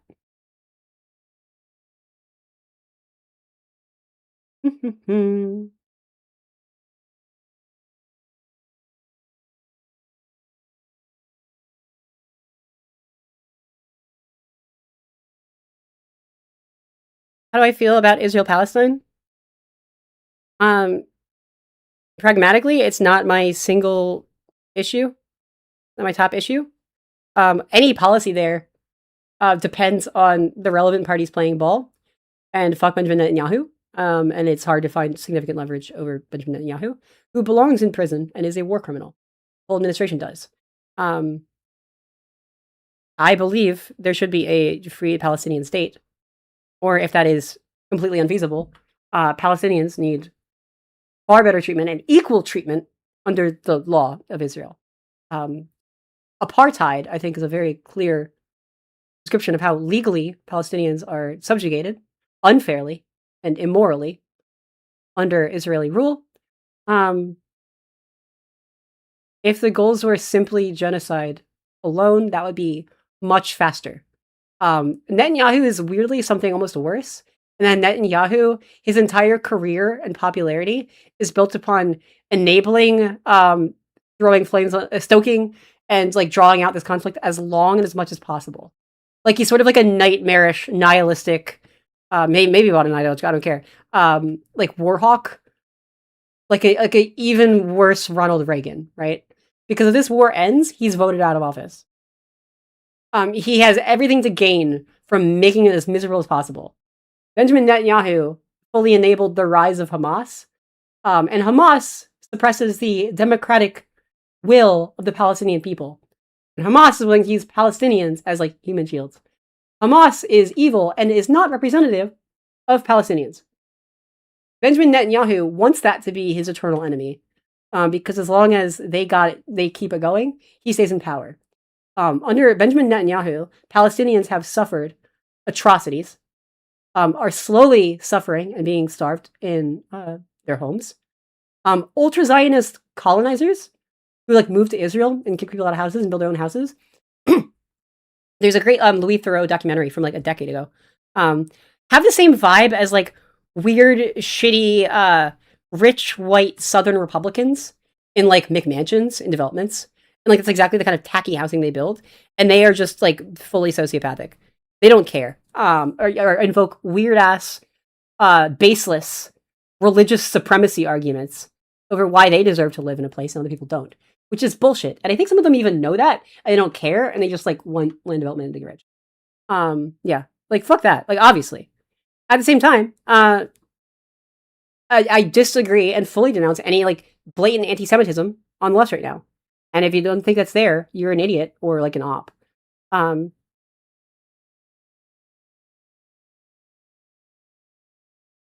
Yeah, like I'm fully unbothered by all of this. Like I mean, I can see straight through it, right?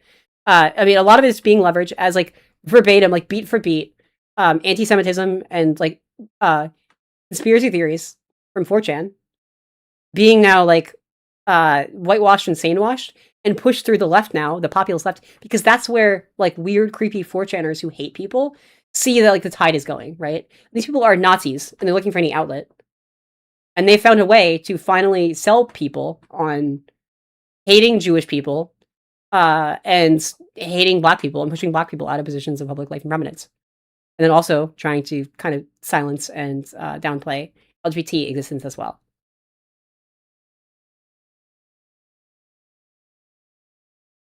Yeah, the DSA rhetoric is not popular. El Sayed had a 16-point lead in the polls and won by less than 1%. Against Haley Stevens, who is not a very strong candidate.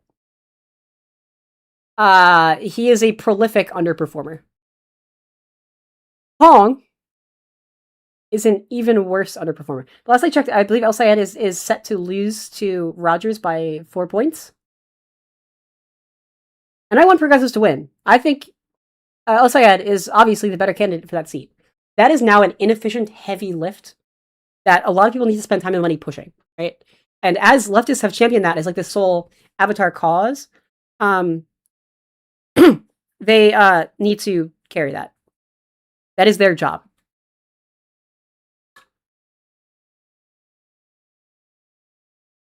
Like the fact that like, you know, El Sayed, who's not the most out there candidate in the world, but like that is an inefficient, like that's a bad, like they need to lift him to push him. And I don't think they're going to. That's the problem. And there's this problem of so a lot of leftists will like abuse and misuse Blue No Matter Who on purpose because it's just authoritarian abuser behavior. So I'm gonna switch this window and we'll like this is something else I want to make like a little doodle of, like a meme in posts on Twitter, because it's true. We're gonna change our paint. Now you should see this. Yes, do we see this? No, we do not see this. Okay. I'm sorry, I need a different capture method. 1 second. Okay, capture method. Yeah, there we go. Yay. So we're gonna do 2 scenarios here, and I'm sorry, I'm using a trackpad on a laptop. Okay, when the candidate is a moderate, like a moderate liberal.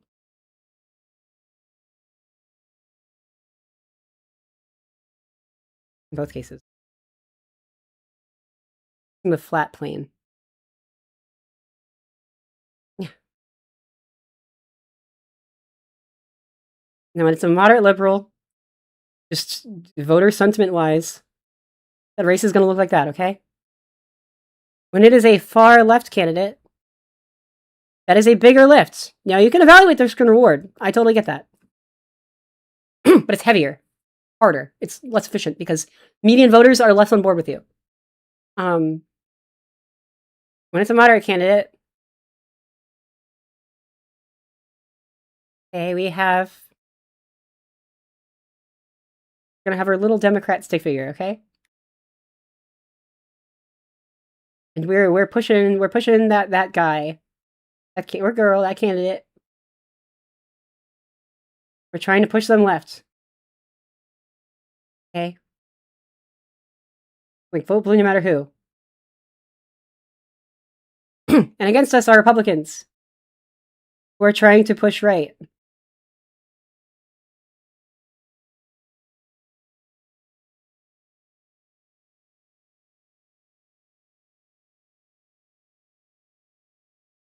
Yeah.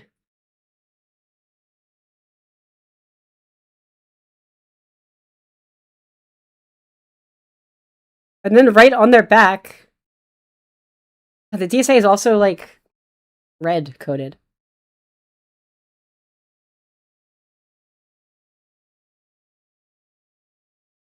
We'll even keep them that way. I mean, actually, yeah, we'll keep them that way. And then we'll put like a little marker on them. So we'll do black, and we'll make it like a what's their symbol? Like a rose. Yeah, a rose. Here you go.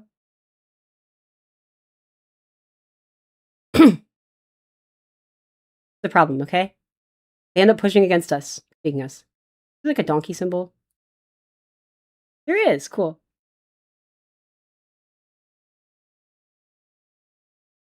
I need to like type a new thing. Sorry. This is gonna be slow. Okay, but this is like just very casually. The nature fuck. Donkey. Me donkey.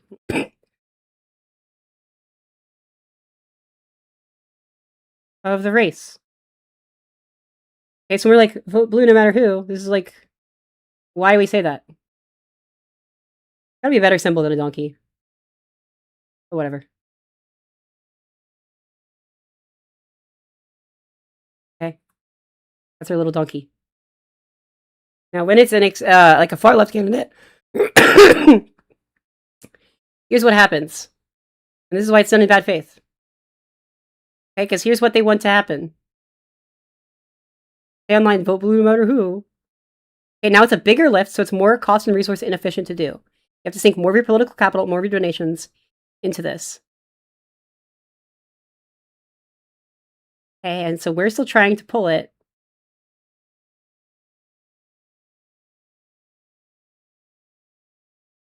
We'll put it like our left. And it's like on a big rope, okay? It's like we gotta really, really, really pull it. Like we're kind of trying to pull this as best as we can. Okay, and we're sweating. It's hard. It's a big lift. Shoot, I gotta make another text box. MS Paint is not the way to do this. This is actually how.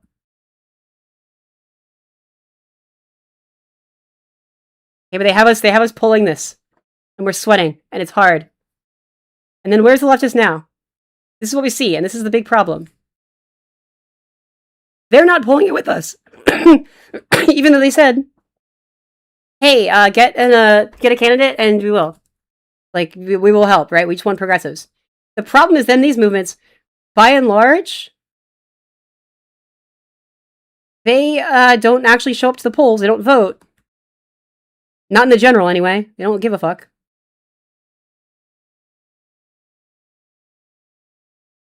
Okay, they just want us to have harder lift candidates.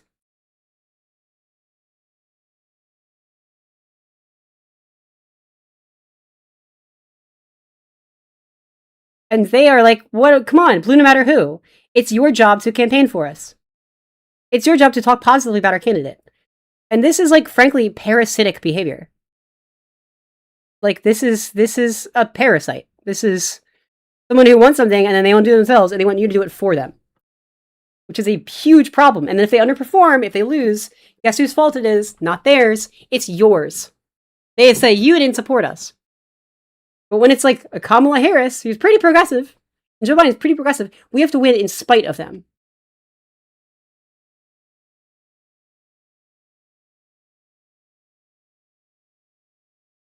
Which is hard. And that's what makes this suck ass.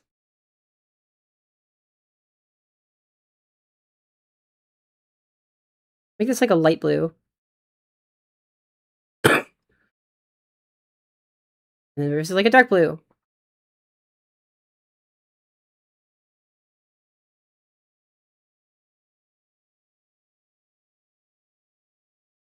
So when like moderates are like, vote blue no matter who, what you doing? Because like we should be on the same team, pushing for good things, right? At like a rate we can afford to do as much as we can.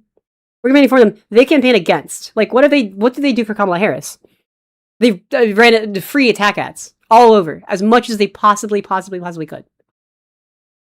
But then when they win a primary and give us like a more controversial progressive who's way further behind, it gets a win. It might be worth it, but it's going to be a harder, heavier PR lift. We end up doing the work for them. They won't. They will still just try to make it our job. That's how they move the conversation. They're not still out campaigning in the general. They leave. They dip. They go home. They're pushing more candidates in the primary. That is their goal. They have no intention of follow through. Because then if they get their candidate, they win, right? They win. They want that. If their candidate does the stuff they said they'll do, great. If they just use the seat as a soapbox and nothing happens, then they can have more evidence that, look, the country's just fascist and doing nothing. That helps them, right? If their candidate loses to a Republican, then they'll blame Democrats. And then the Republican can make the country worse. And they'll say, see, the country's worse. And then what they'll do is they'll say, you just needed a further left candidate.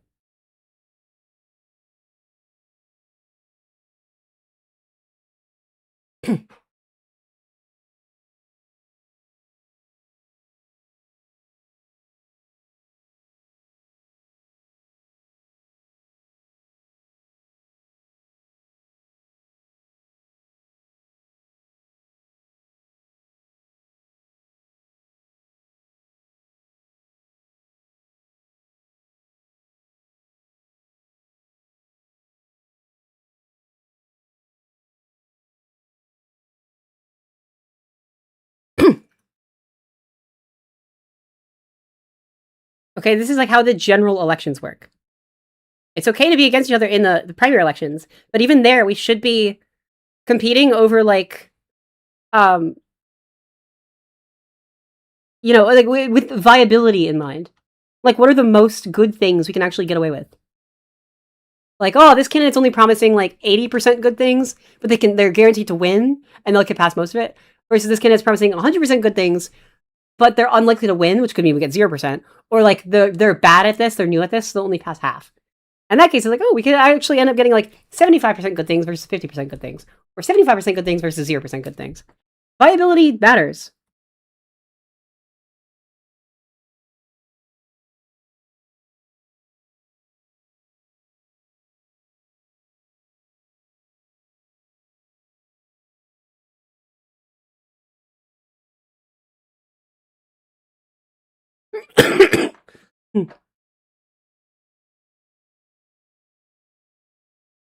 This bold makes this bigger.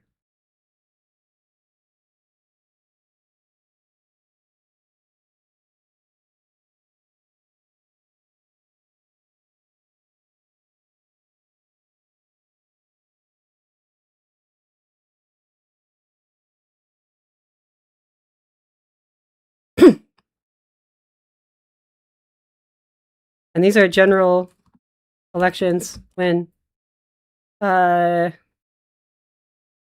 left them is the candidate. I can even just say Dem.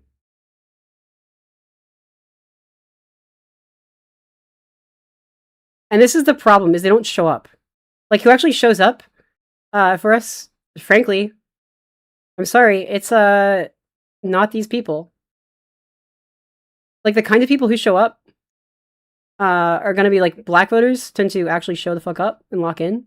Because this matters, it's not just a game. And when it comes to, how can I fucking bold this?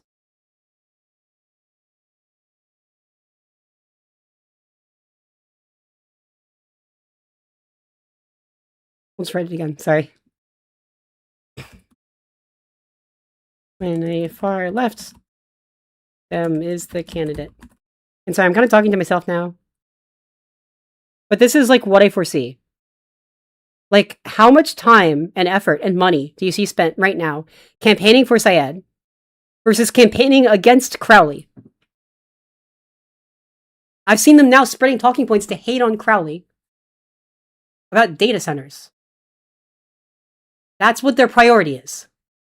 Hating on a Democrat candidate in a crucial pivotal race who won the primary. Even above pushing for their own.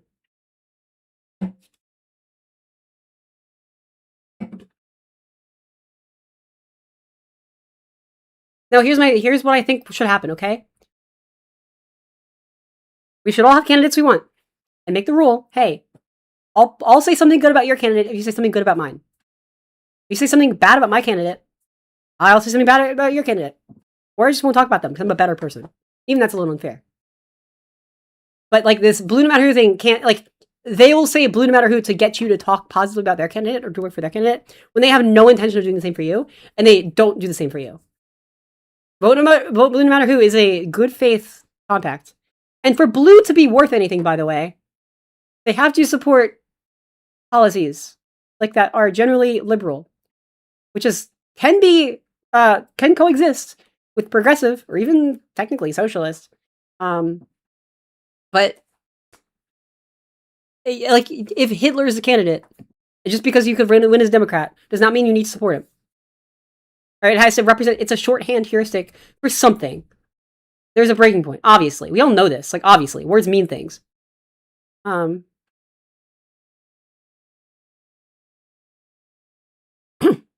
This is, yeah.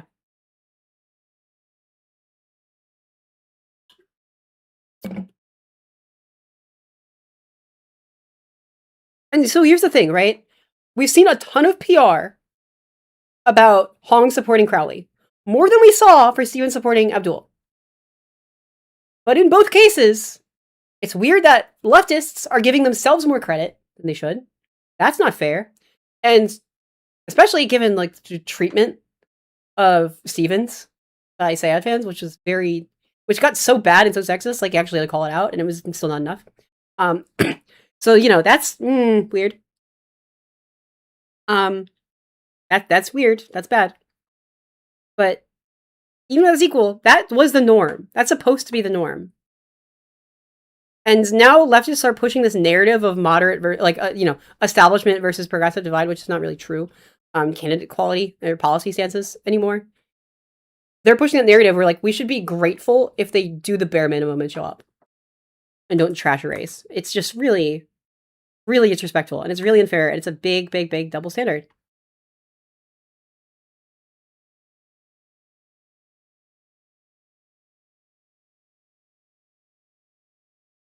You'd like the background too. He's gonna shot it.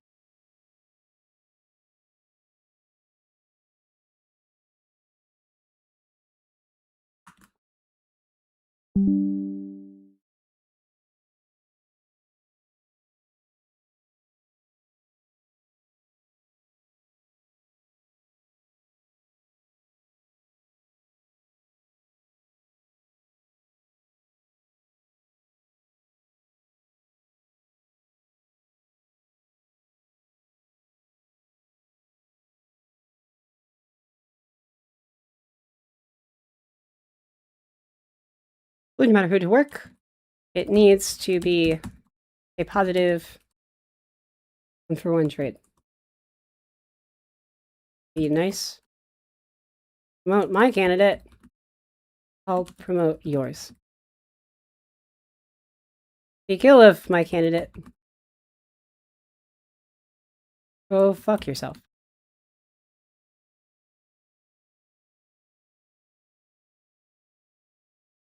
The treatment of Crowley. Field treatment of Crowley is testable.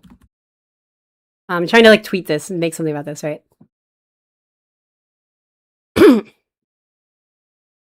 Okay. Don't really care. Sayed is a worse candidate to median voters, and he needs to change that image. It's on him to change that image. And it's on him to do that work and jettison the worst parts of his image and prove he's a good candidate. And that's just an objective, like we can see the numbers dead ass. It's not for me, it's for the moderate Republicans who could be swing voters. Like we can see that in the data. Like that's an objective problem we can both stand there and look at.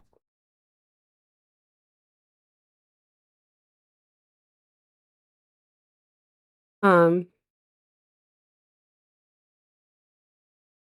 Yeah. Like we can see this. We can see this bear out, you guys. Like we can. I don't know.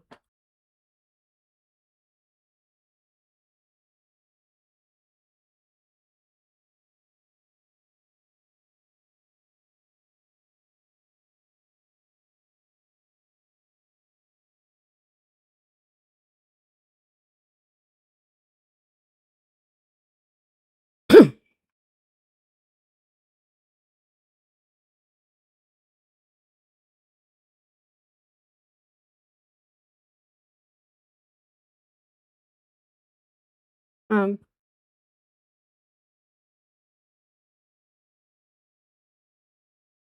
Yeah. I'd say the anti-Crowley campaign is disqualifying. So like if you're if anyone right now is like shitting on Crowley and spreading misinformation and disinformation about data centers, even though Crowley, by the way, holds the same position on data centers as Abdul Al-Sayed. But anyone who's like, oh, Crowley's bad, data centers, data centers, data centers, I owe you jack shit. If I ever see any of you saying, oh, what vote blue no matter who, say something about my candidate, you're an abuser. You're a manipulator. That's bully behavior. You're a fucking liar and a snake, and you don't actually give a shit about any of it. Like you're just a bad person, and I owe you nothing ever. That's disqualifying. That's the line to hold right now, right? If you just honestly care about a progressive candidate in a race, and at this point we're past primaries, it's that a Republican, I agree. Yeah, sure. Yeah, you're better. I'm better. 1 for 1, right? If you want me to talk good about your candidate, sure. If you talk good about mine, in that case, that's a mutual benefit. We both win. That's awesome for both of us. That's actually a functional system that I want people to start seeing and adopting, and I'm going to start talking about. Because if we want to build that coalition, and we'll see who's interested in that coalition and who's a fucking liar. And we'll also see the result of that, right? If it's 1 for 1, and we'll see if your candidate is like on like the bell curve of electability and likability, weird and far out, and mine's very normal, and we just go 1 for 1 saying good things about each other, like controlling for influence, I'm gonna win more than you're gonna win. And that's no fault of my own. I can even speak positive of your candidate. But like, you have a heavier lift and I don't, and my point is trying to prove that to you. That if we just run like 10 moderates, we can win.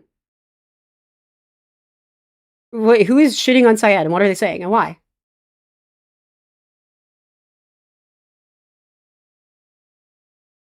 Because if people are saying are simultaneously shitting on Syed and then saying to other people, you have to support Crowley, well, actively saying Syed should lose, fuck them. That's not a real class of people. If they are, they're Republicans. Like that's straight up what that is. That's moderate conservatives. They want him to lose.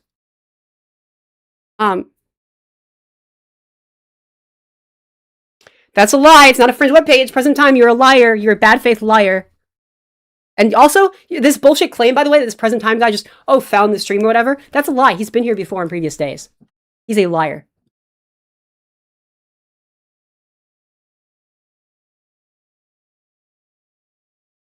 Okay.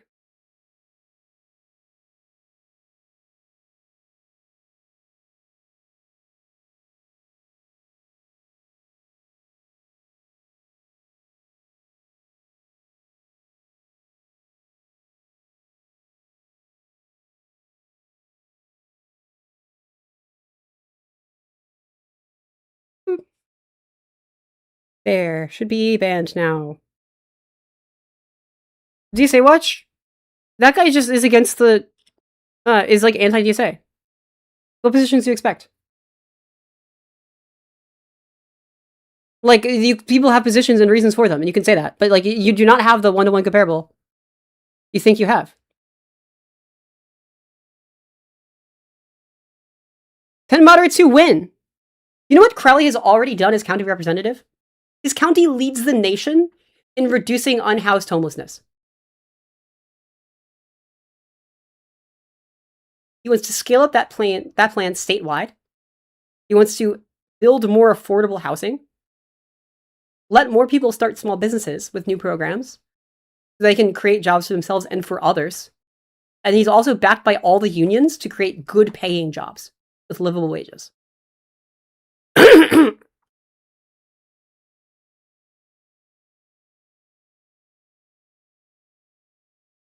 That's not what that is. That's not what that is. The abusive thing is demanding something from people that you do not consistently hold yourself. You understand that? Like, just criticizing a candidate is not abusive. Do you understand that? It's like the fundamental not viewing people as equal and leveraging and manipulating people and pretending there's some accord or some agreement and they're just trying to use you and not giving back. That's abusive. That's like you see yourself as better than someone else, fundamentally. It's not about what you believe. They're pretending to share the same beliefs, all else equal, and they're trying to use you. That's the difference. It's not that no one's allowed to criticize your candidate. That's the difference. It's that there's not allowed to be this transaction, this like fucked up pretend transaction where there's a double standard and they're pretending it's the same to leverage double standard. Absolutely, I will stand by that.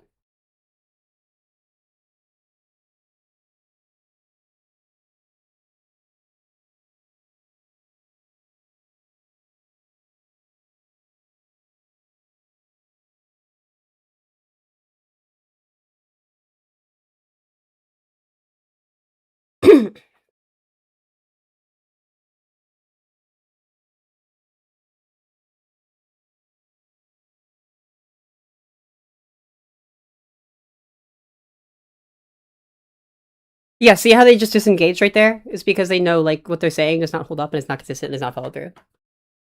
They know that. They know that. Because I want good things to happen, you should vote for Syed. And you should vote for Crowley if you are eligible to vote in either of those races. At the same time, it was fucking stupid for Syed to win that primary. Because in pivotal races, in pivotal swing states, specifically, there's a book on this. This is like the macro strategy of political parties in the US right now. It is important to lock down a blue trifecta in Michigan, Wisconsin, Pennsylvania, Arizona. And so where are we getting these big, heavy, inefficient lift far left candidates with DSA ties? Where are we getting them? We know the vibe. It seems specifically like we're getting them in the races that are the most important for us to win at any cost, and they're taking those opportunities to make them as inefficient as possible. Because, like, they're necessary.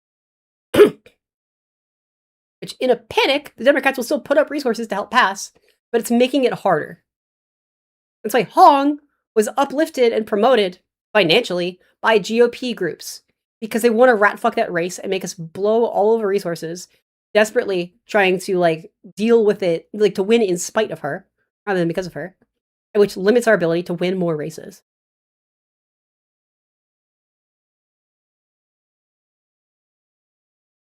That's not an attack on Syed. It's an objectively true description that it's harder for him to win. More work needs to be done for him to win. That is descriptively accurate. Are you doing that work? Who should do that work? That's the problem. This was the wrong choice for a primary, but it's the best we got. Now he's got to win, and he should win. To do that, if he genuinely wants to win, he should absolutely denounce Hassan Piker and distance from that, because we know that is alienating the middle. He needs to denounce everything he said and step away from him. And he could be game and work with more moderate people in the party because he needs a broad coalition to win. Not just the people in power who would lend money in exchange for that, and more volunteers in exchange for that, but also voters.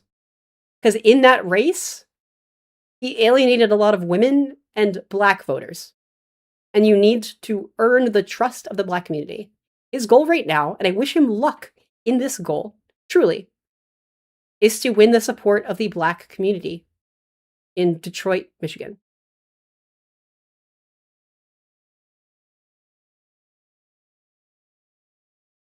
That's not an attack on him. That's not an attack on him. That's just not. That is the challenge he faces, and that's the strategy guide for him to win that. What is he doing to win over the black community in Detroit? Because his rallies look pretty white. That's his goal. And if he wants to win, and this is like free, he should be campaigning there and gaining more endorsements there. And that support yields big returns. Right, for Tallarico as well. Congrats to Tallarico. Tallarico figured this out. Is he can really waste all of his time just trying to win over white conservative Christian men who, when Republicans called him gay, are not going to go for him. Or he could try to earnestly earn in his own right the support that Jasmine Crockett would have. Not by making her campaign for him, but he needs to do it himself and prove himself. And just getting caught in 4K, working really hard to prove himself, that's good. That's mutually beneficial. Because then, like, he gets the support he wants, earned, and he looks like a better politician for everybody who sees his clips. The Black community knows they can trust him, and they will return that with votes and support, and even like going out and campaigning for him. That's what happens. Like, that's the hint, right? What you got to do. And it's when people are saying he needs to do more for the Black community. That wasn't just like a criticism. That's, we're trying to help you. Here's what you need to do to win. Please do it. And he's doing it, and now he's winning again. He's pulling ahead. He was screwed, actually. Tallarico was stalling out. He was not in control of his press or media narratives at all. It was just Republican ads calling him gay, calling him vegan, calling him a woman, and then he was just going, nah. Like, he was getting played like a nerd, you know? He's getting played. He's on the back foot. He's just posting pictures of him eating barbecue, posting pictures of him with his girlfriend. Like, I mean, he was absolutely being like, they're running circles around him. Now he's gotten back his feet back under him, and Syed needs to do that, and I want him to do that. He needs to prove himself, and he should prove himself.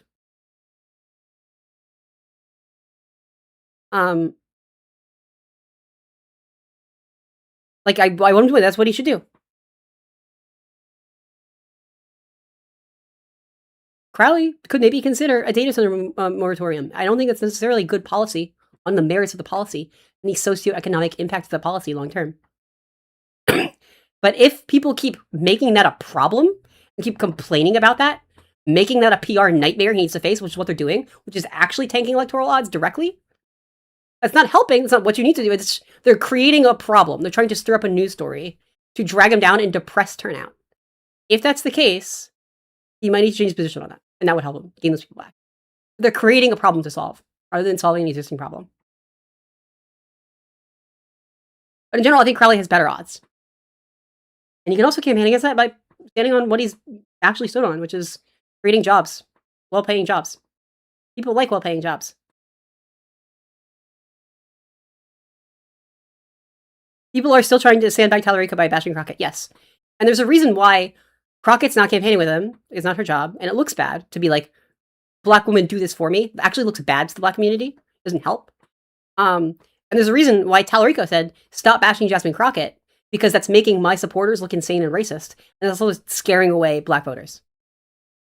What looks really good to everybody, and even if he's getting roasted, he looks like a really good sport and a strong, honest candidate if he's showing up to town halls, specifically in Black communities that are pissed at him, and then taking it and going, yeah, I hear you, totally. What do you want? What can I do for you? That looks like a candidate who's like campaigning and actually gives a fuck. And even white voters seeing those clips, like, damn, like, yeah, he's a good guy. He's like showing up. He's being like good faith. He's, he's trying. Even if they think, wow, those people yelling at him are kind of crazy, they're like, but he's showing up. And the Black community knows that's a good look for him because they do want him to win. And even like that earn my vote thing, when Black voters say that, they mean it, like for real. They're not trolling. They're not trying to troll more work out of him. Like when they say earn my vote, they're saying is they had a specific there's a specific pledge from like specific ask from Black communities in Texas, like who organize, and they say, hey, you're investing money into get out the vote initiatives for white communities and Hispanic communities, and you've kind of written off the Black communities as like a foregone conclusion. You donate, I believe it's if you put $250 million, I believe was the number, towards Black get out the vote communities, that's money that will pay organizers like livable wages that they will then use to actually put in the work and get out the vote. It's not only saying like, hey, we want money to do this for you, but it's like, prove that you care, prove that you're willing to commit real resources to us instead of taking us for granted. And then we want to use those resources to have jobs, to like print flyers, to spend our time. Like, hey, bud, we want to help campaign for you. Like, fund our, offices and we'll do the work. And that's like a win-win situation. There are other people who say, earn my vote, and they're just lying and concern trolling, and they don't actually intend to vote. They want you to waste your time on things you're not going to get a return on.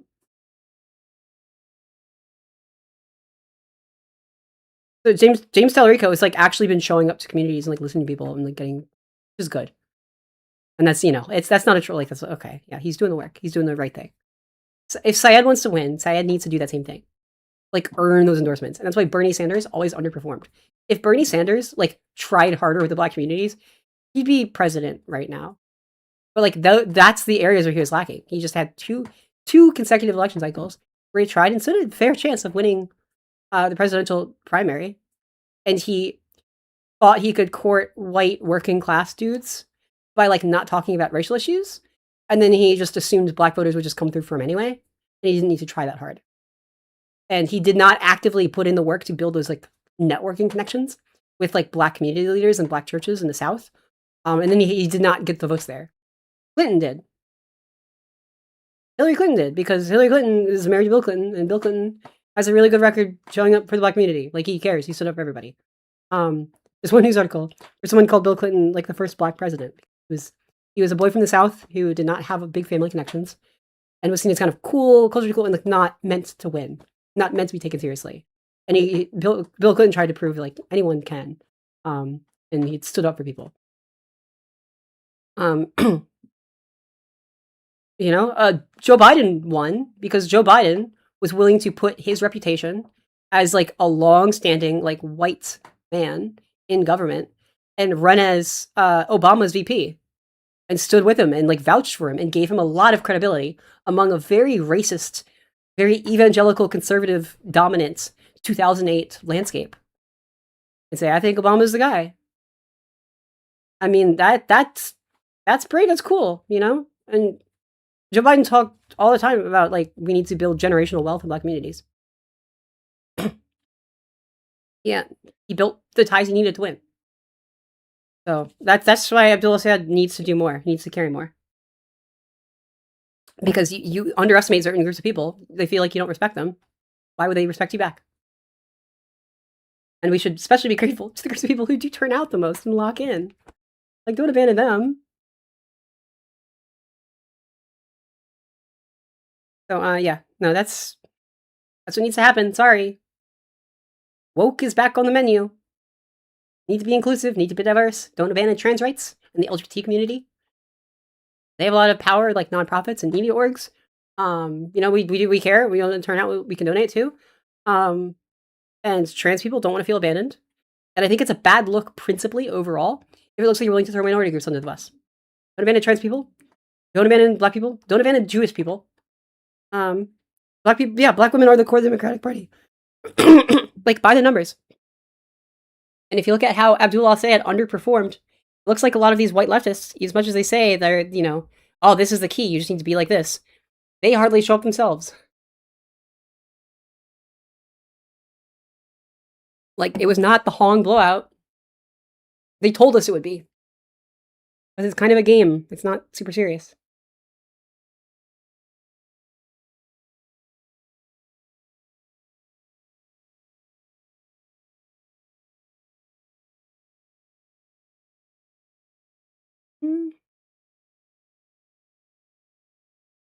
Hey.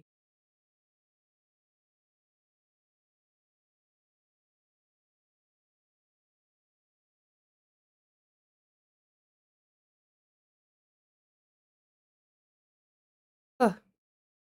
Yeah, I mean, I really, really think that's important. Sorry, and notice when I get actually political, I'm talking about like, these are just the facts about the coalitions we need to build, the coalitions that work.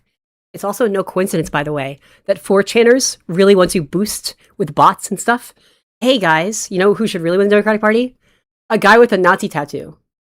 Very white. Like, we should alienate as many Jewish people and black people as possible. It plays right into like right-wing anti-Semitic conspiracy theories. But black voters are our most loyal voters who turn out and show up and see that as a civic duty, bring the family and the friends, they campaign. And Jewish voters are also like locked into the Democratic coalition, show up for us, and tend to be like half of our donors, right? Like being pretty small population people. Like they show up because they know like you can't fuck around with minority rights. It gets bad. And unfortunately, if those black voters don't show up, we don't get a lot of our ground game. And if those Jewish voters don't show up, they don't feel safe or welcome. We don't get a lot of that money for ads and stuff. And in fact, a lot of like well-off white Jewish people could probably get away with supporting a Republican instead and be okay. Just for now. And then you're kind of screwed electorally. So say goodbye to universal healthcare. You're not getting that.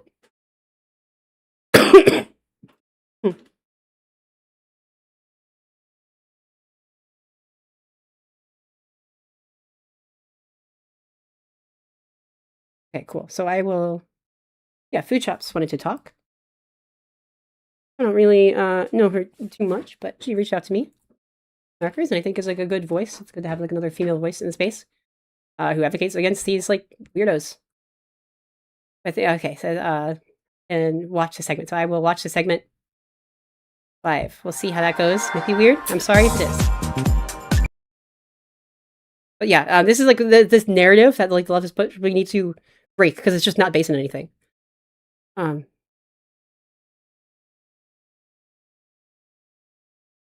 Yeah, it's literally a Bible. Yeah, and obviously it is very morally wrong. Like that should go without saying. I happen that a lot. Like abandoning people is not a good look. That's not what I wanted to stand for.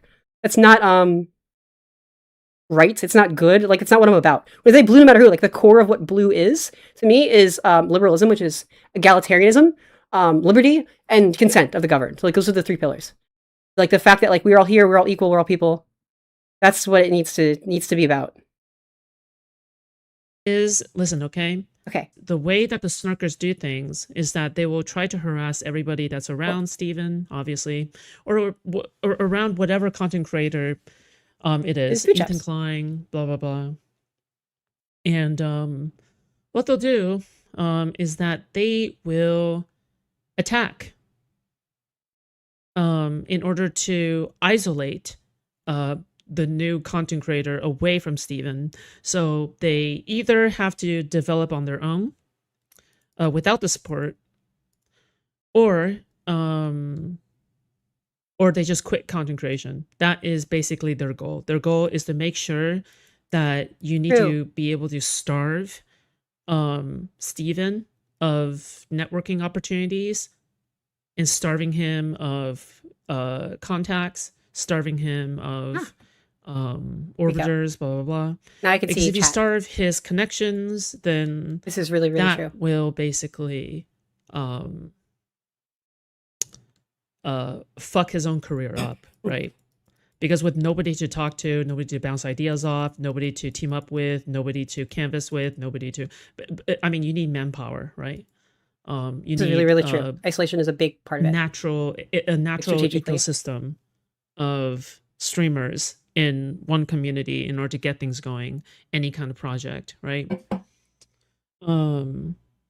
So yeah, the Snarkers, like I would say the primary goal of the Snarkers is try to mindfuck people into doing that. And you know, my recommendation to anybody who is new to the Snarkers or whatever is just to ban them. Don't answer to their concern trolling. And yeah, if you see Snarkers, just reach out to me and DM me.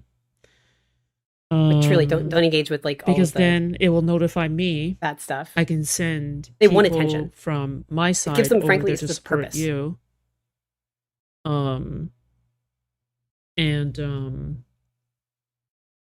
Yeah, we're able to do our job. So yeah. But it looks like my people got there first. So that's good. Yeah, I'm That's really great. glad. It's fantastic. Space has been bad for a long time. Okay, right. Oh, long time, and I'm really glad to see some momentum. I kind of want to go over. I'm probably because I'm not too interested in politics. I'll go over the rough parts of this to see what they talked about specifically. This is weird. This is and then weird to I'll move watch to me her on own stream. and then probably take a look at the screenshots in the meantime. So, okay. Sort of our history really and weird. like what we incubate. So like for MAGA, that would kind of be like all Americans, as like we just let. Tarot today? Oh yeah. Thanks for reminding me. This is like weird as a streamer. Mhm. And the problem is when we talk about these movements in retrospect, these This is big our groups this is going to be our warm-up segment, okay? end up so getting weird. stereotyped as like being part of that movement. Talk about it, right? So like Okay. the world right now just makes fun of Americans. Chat, how did I do? And blames Americans for doing this. With like anti-SJWs, it's a negative stereotype that gets applied to all gamers, which isn't true, but that is where it started. And then with the DSA, that is kind of like the left, which includes like normie libs. In the case of the DSA, this would be like the normie libs who are like either candidates or like casual news anchors who are like, well, why shouldn't they campaign with this Hassan Piker guy? That just sounds good. Like the young people want attention on stuff, Mhm. and they are enabling something bad, but it's totally like it's unknowing. These people can like be pushed out of this purely with informational awareness. Like It's they so don't weird. even know what they're actually supporting. They're like what streamers do. mystifying the people they think they're Is this the supporting. culture? Okay. Tier 2 are kind of the pawns and foot soldiers that I think lead to the most danger without knowing it. And there's so much fighting that happens around here. So like this would be the swing voters who Let me voted know for if this Trump is- because they just wanted low prices. And like from this point on, it's like you are actively perpetrating the harm. Seven of Pentacles. In the anti-SJW stuff, these were all the people watching all those videos. Food Shops, I believe, and is like commenting a- on all those videos, and like A drama if they streamer had and even not a legitimate politics streamer, complaint but it's still against, Destiny like, a adjacent. woman or Which I a don't feminist or understand. something about something she As said a that was niche, technically but inaccurate. you know what? She or fights criticizing, like, bullies. they're still piling on And to a bigger I'm movement, okay with and then whitewashing fighting what that bullies. movement is actually about. Stopping bullies. Like these are the people bullies who are said bad. it's about ethics and games journalism, and that's honestly what they. Oh, is this a reference to Gamergate? Good reference games. Seven of Pentacles is a tarot card that represents patience, hard work, long-term investment, and pausing to assess your progress. It shows that your sustained efforts are growing, but reminds you to she's doing, step like, a back, tarot evaluate reading your thing? path, and wait for results to mature. Seven of Pentacles. Yeah, I okay. just actually alright, care about well, political change. This is a sign that I think it's really important to it is ground always yourself in good that, to of, like, check let yourself these every weird bit of the way. if you're in people the middle trying of a to start plan, drama and hate on or us be you're like, in the what are middle you of a doing here? Like, project, this is a or in the Wendy's. middle of anything. You know, I care about, like, winning elections for good. Basically, it's And a there's people who way are just to obsessed, like, bullies and remind haters you online. that I have no business being here. patience is the best way to get through a task, but also reflection, long-term investment, and being This able is so to weird. wait out, you know, maybe for stocks or for index funds or something. Oh, I have never pulled this card on stream before. Also, I've like never spoken Uh, with Food Shops in my life. Okay, like I know very little about her. Right. Okay, so That's the extent of my knowledge. Creators, get a little extra with Yeah, YouTube but shopping. she just reached out to me, and I think that's With just a that's simple nice of her tag. to do. the devil. Except Of course, they're mocking it me on is Twitter. Apparently, they say they're mocking me on Twitter. reversed, which is I don't good. care. Okay.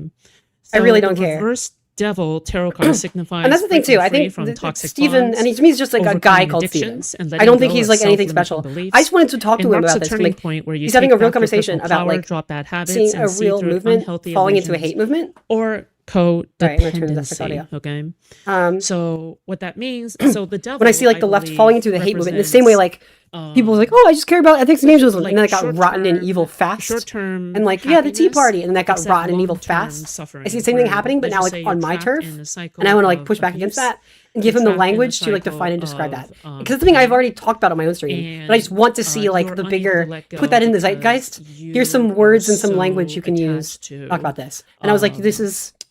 He what seems is in right, the but like wrong past about how he's and arguing this. the That's the extent of lust, this. Okay, the like that's desire, this is sin. practical. This is political. This is how we talk about things. When it comes to maybe it tells something about eating disorders, where Yeah, like it's a like, well, trauma stream. I don't know. if Yeah.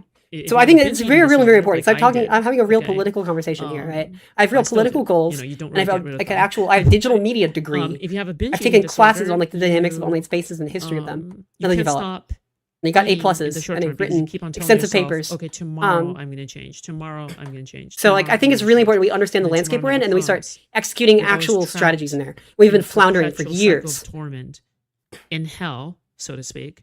But yeah, like it's So he's ask fine. yourself, are you trapped in hell? Look, it's Now, really the bad to reverse make someone devil's paint someone very as like good a big because monster it and kind of like obviously a devil represents or like a the breaking any kind of free thing like of that. hell. Like there's some people, someone's not the Whatever this boogeyman, metaphorical right? hell is, But okay? it's almost second Endless worst torment, is being putting someone on broken a free pedestal. at last. Natalie Now, if I Wynn, were to combine Counterpoints, Seven of has been through Pentacles and this. Like you get reversed deified devil, and then you get is crucified the hell trapped because you in don't live up to almost these of the standards of time it perfection. is. And it's just hell So, to put someone through. yeah. I don't put it through anyone. Like you're to me, it's breaking free kind to be of the like devil you're just a reversed. person, and that's you're just a person. You're breaking free.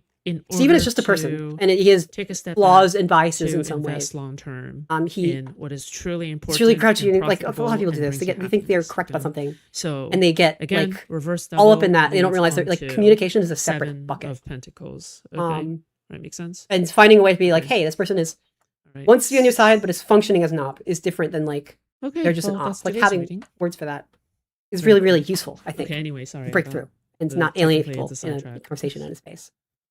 They thought they were doing. with the DSA, these are all the Wrong, people who thanks. say we just want Bitch. healthcare, or like they're progressives. This is the vast majority of DSA supporters, and even I would assume DSA members who are actually just kind of progressives or sock dems.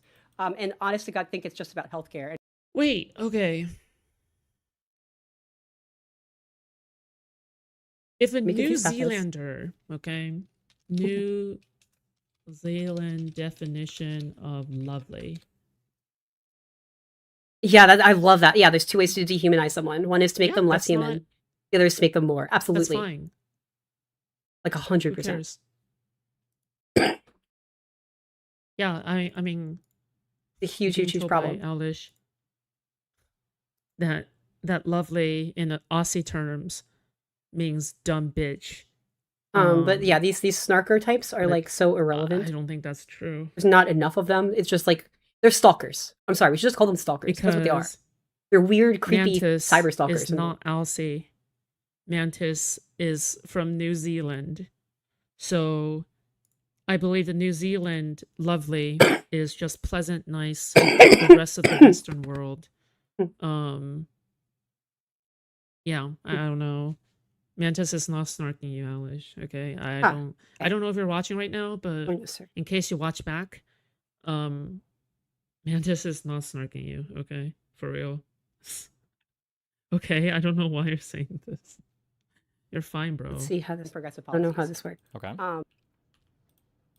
Then you have the tier 3, and this is like what actually kind of defines a movement, if you're like savvy about it. And these are the people who know what the actual true cause and purpose is. These are the people that like, Yeah, are really I agree with driving the state intentionally they gave. these hate movements and like doing things and starting shit on purpose. So with Sorry, Maggot, yeah. these So are when the people say like, who "Oh, are most Gamergate for was like a that just misogyny because they movement," actually a lot of people are like, believe in "No, it. it's about ethics and Like, journalism." There were people who were like, "This they're is about conscious misogyny. of That's what our they're actual doing, and, goal. like, they know That's what what we're the actual pushing." goal And is. existentially, that's the If effect the this machine anti-SJWs, has. These were the misogynists. That's what they always try to looking do. for any story that could justify their hatred of women and pushing that on purpose to kind of Oh, I don't need stories to justify that for me. Okay, stop. spread that bigotry through propaganda to all the tier 2s. With DSA, these are the actual tankies. This is the Red Star Caucus.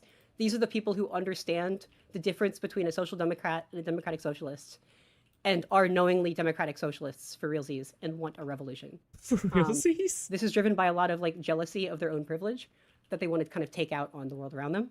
Okay. And these people are actually insane and evil. You know, it's kind of funny because this is. I don't know when I'm supposed to join. You know, Sorry. I don't even know if Alice here realizes that she is doing this, but she is basically describing the snarkers. She is describing the snarkers, the left snark people. Yeah, Problem is, it's not. that's basically what snark. she's doing. I think they are, but they're not really left wing anymore. If they ever were, I think it's like inadvertently, basically. it's like convergent When I was a evolution with like canvasser, 4chan Kiwi farmers. It's back really in the creepy. day, Like their politics, they're openly sexist and racist. and they by might the like way, class stuff. I- It's I this weird canvassed hybridization. around They will all be probably uh, around 10 to 12 times in my life. oh yeah. As in Yes, like, that's oh awesome. yeah, I went canvas and then But these turned people will back coalesce home. around That's Tucker basically Carlson's what like it third counts as, party like, how many as soon as they get times, that chance, okay? as soon as it formalizes. So It's this new nightmare, like Um, sloppuless movement. when I It's going to be canvassed, liberals it versus was sloppulous. with, It's going to be the next major a political more community two-sided thing. local group. It was not with DG at all. Okay. See, now that's the thing that Westside Tyler got wrong. Okay. I don't canvas with DG. I don't get paid by DG. Okay. Yeah, it's a totally if social I were to hierarchy. canvas or I care Except few enough to people canvas, Leverage more um, people. That's like the I'm whole gonna do it thing. locally. Okay.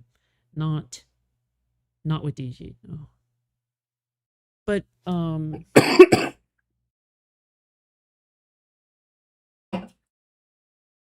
fuck. My first canvassing was actually for Alex Lee, and he won. But we all predicted that he was gonna win anyway. But canvassing is still important, It's obviously. just my fun. But I'm really curious. yeah, I actually was with Oh yes, a please very, link anything in very, chat right now, and I will. very progressive group. Or also if you Like pretty say much what, email it to me. leftist-leaning people. She's right show, like same as Now, my one YouTube thing I'll channel say at is gmail.com. that, No even punctuation. then, there's a divide Like between she's right show. people who are passionate about At gmail.com. actually like No, actually helping see it. out, and then there's people who are And have a link LARPers. saved for later. I think there was once or twice where I attended one of my canvassing meetings for political activism and whatnot. And a person called into the meeting who said that he was a part of DSA. And even though we are pretty much like leftist adjacent back then, that person just kept on demanding more and more and more and saying, why don't you guys partner up with the DSA? Why don't you It's guys psychological partner up with the authoritarianism. They DSA?" demand more and Basically more and being more. very condescending, being They very take and take and pushy, take. Because they and feel not fundamentally they're being able better to than read the you. room. And you owe them more Um, than they owe you. Later on, That's the when problem. I was with my buddy, And this my applies not friendo, just to politics, but like in anything in general. private, Same kind of thing. I And don't brought fall up for it. the Recognize the DSA sign. people If someone says who something to you, it's are, really like, just, it's a fakers or request for you to do whatever, and work. she agreed. She was Anyway, like, to like, you know, "Yeah, prove your character to them. these Why are they doing people that? are LARPers. They're giving you a They job. don't They're giving do you homework. anything, That's bro." not your job. You owe them nothing. And Yeah, they use drama to attack yeah, I effective don't political know. goals. Absolutely. Ads. The DSA was never good, I think. Even during the time in which I was actively canvassing. I think I was canvassing when I was I don't want to like interrupt. I don't know when I 20 or should jump in. 21. Whatever. That was when I was canvassing. I just graduated Give me from the last thing college. and then And stream. there was a friend who would just drag me out to canvass, and I didn't canvass because I was passionate about politics. I canvassed because I needed to hang out with people and go outside and touch grass. That's not That like was ready the to thing canvas that when I was told young. I was like a myself to minor do, is in that, PA. I just I'm didn't not get doing. involved at I the time. don't I didn't really know give a fuck about the People didn't have canvases like when I the did canvassing. bandwidth or I the was knowledge, like, you know. Now I I'm do. I gonna would like do to it canvas, but I'm anyway in Baltimore 'cause now. I think it's I good, don't feel like it and makes I'm much of a gonna have an difference. excuse to I'm socialize. gonna be looking into it though, but I really want to do like a lot for But campaigns in other states. yeah, Like, I'm supporting DGG however I can. fuck me, dude.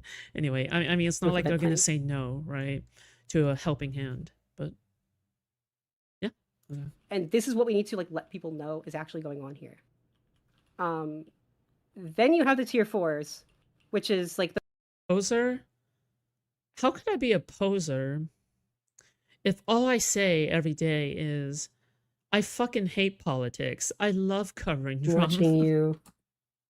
People me. driving these movements, which is even more fucked up than being like maliciously, Fucking intentionally good. responsible. But they don't even really necessarily care about the goal.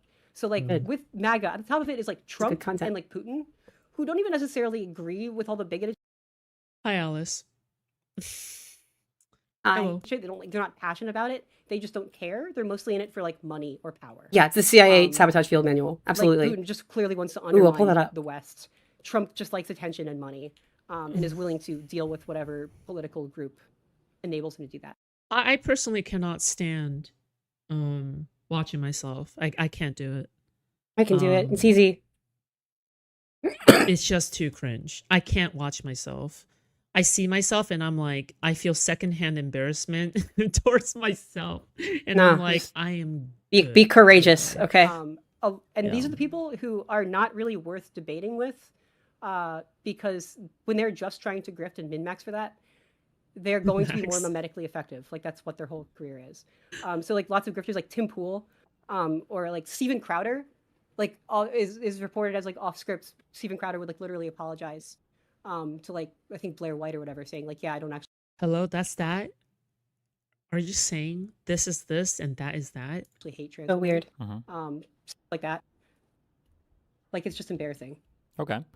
Oh, trans woman, that's me. Just curious, why do you wow. have? I would have imagined, being told about these categories that you would have tier 3 and 4 swapped. 3 Like hours you're of sleep, unknowing and Jesus. uncaring. You're uncaring people who are knowingly doing. I these stand by things would what be I said, like by the way. the driver, I guess, on number 3, and then the true members. Oh, my would Twitter be is the ones that at they She's do. Right Show. Wait, sorry, how long is this? Yeah, it's the I don't same wanna stay here forever. same URL everywhere. Oh, that handle. that isn't long. That isn't long. No, it's fine. That isn't long. Ideology that they would have theoretically more. It felt like influence over hours. I'm the not sure how long the driver. conversation actually was. So technically, we can actually cover the whole segment in addition to the snarkers, because I thought that if this was like a 1 Oh. hour call, then I would just have to skip through and then go to the go to her stream. and look at her comment section, and my own people defending her. So I guess depending.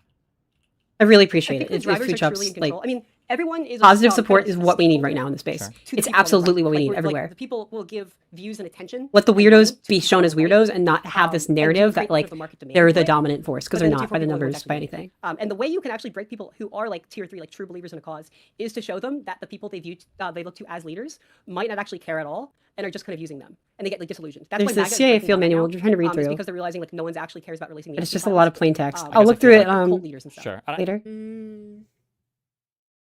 maybe that's right. I just, Hmm. from my recollection, I mean, it depends, right? That's a very No, I stand by general this. thing to say. I do think it's the people who don't really care and are just in it So for I'm money or not whatever are at the top. entirely sure. And sometimes the tier 3s who are the self-aware will specifics seek out the of tier this. 4s, like But seeking I out don't a wanna get patron. too hung Whatever. up on just, I guess, like, arguing this point. They will do But I feel like this. in some ways, depending on what kind of true member Um, group you're talking about, they know that. Thank So you. for Yeah. early Fuentes, Like I'm not gonna like, fall I for distinctly snarkers. remember Okay, I listening to him, promise. and I think a lot of the poll I'm posters and stuff self-aware and on I'm a 4chan, grown-up. would say similar, that people knew that Donald Trump was no form of like white nationalist or white identitarian, but they knew that his positions on banning Like they seek out Muslims, patronage. immigration, That's what I and should have being said. They anti-immigrant seek in out general, and coming patronage. down on minorities and everything. They're that aware, served but them because they as believe their it so much, purpose. they're willing. So, like, if They you would've think gone they're to, like, a manipulating Ignacio people with money and Fuentes or an power, alt-right but they don't really Fuentes care. They think it's like you do for know the that Trump's greater not a good. believer, right? That wouldn't necessarily break them out. They would say, "Oh, of course I know he's not, but he's like a convenient means to my end." Yeah, They and do, they do kind but- of use each other a little Mhm. bit, I think. Or I think of like in True Members, I would think of like a Stephen Miller or is it Alexander Dugin, and then the drivers might be like Trump or Putin, but like you would never break out like a Miller or a Dugan by saying, "Well, look." But it's what not they're doing is necessarily exactly what like you want them to do. always that they're in control. Sometimes the lower tiers end up And you steering the know ship for the what? higher I tiers. feel as though Groypers are so much more pragmatic than the lefties in that regard, because I feel like the Groypers are like, Yeah, Doobie is the tier 4 for the snarkers here. understand Absolutely. that you have to Absolutely. take the next step to get to American fascism. nations. I had that written down. But It's it a feels as post-it though note the on my lefties computer. do not try to take the next step to advance towards socialism or communism.